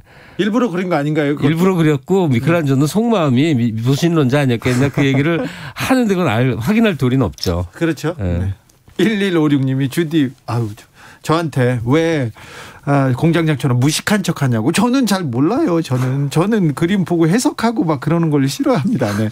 8624님, 마음으로 그림을 읽는다고 생각됩니다. 낙산공원에 올라와서 야경을 보면서 듣고 있으니 심란한 마음 정화되는 기분이 듭니다. 낙산공원 제가 아주 특별히 좋아하는 곳인데. 네, 건강 잘 챙기고 행복하세요. 여러분도 그러십시오. 오늘 함께 맛본 책은 이진민 작가의 다정한 철학자의 미술관 이용법이었습니다. 미술관 가기가 어려워졌어요. 지금은 온라인으로 신청해야 되는데 이렇게 좋은 책 하나 읽으면 미술관 가는 것보다 훨씬 많이 느끼고 배우게 됩니다. 네, 하나 더 붙이겠는데 이 책에서 동원된 게 명화나 유명한 그림만 아니에요. 네. 그냥 책의 표지, 사진, 뭐 이렇게 유리병 찍은 사진, 뭐 여러 가지 아주 소소한 것까지 다 저렇게 나옵니다. 네, 그러니까요. 의식의 흐름대로, 지식의 흐름대로 이렇게 흘러갑니다. 오늘 감사했습니다. 김갑수 선생님, 양지열 변호사 감사합니다. 네, 고맙습니다. 주진우 라이브 여기서 마치겠습니다. 김갑수 선생님의 추천곡입니다. 5 Seconds of Summer의 Lie to Me 들으면서 저는 여기서 인사드립니다. 오늘 돌발 퀴즈의 정답은 오커스였습니다. 오커스. 저는 내일 오후 5시 5분에 돌아오겠습니다. 지금까지 주진우였습니다.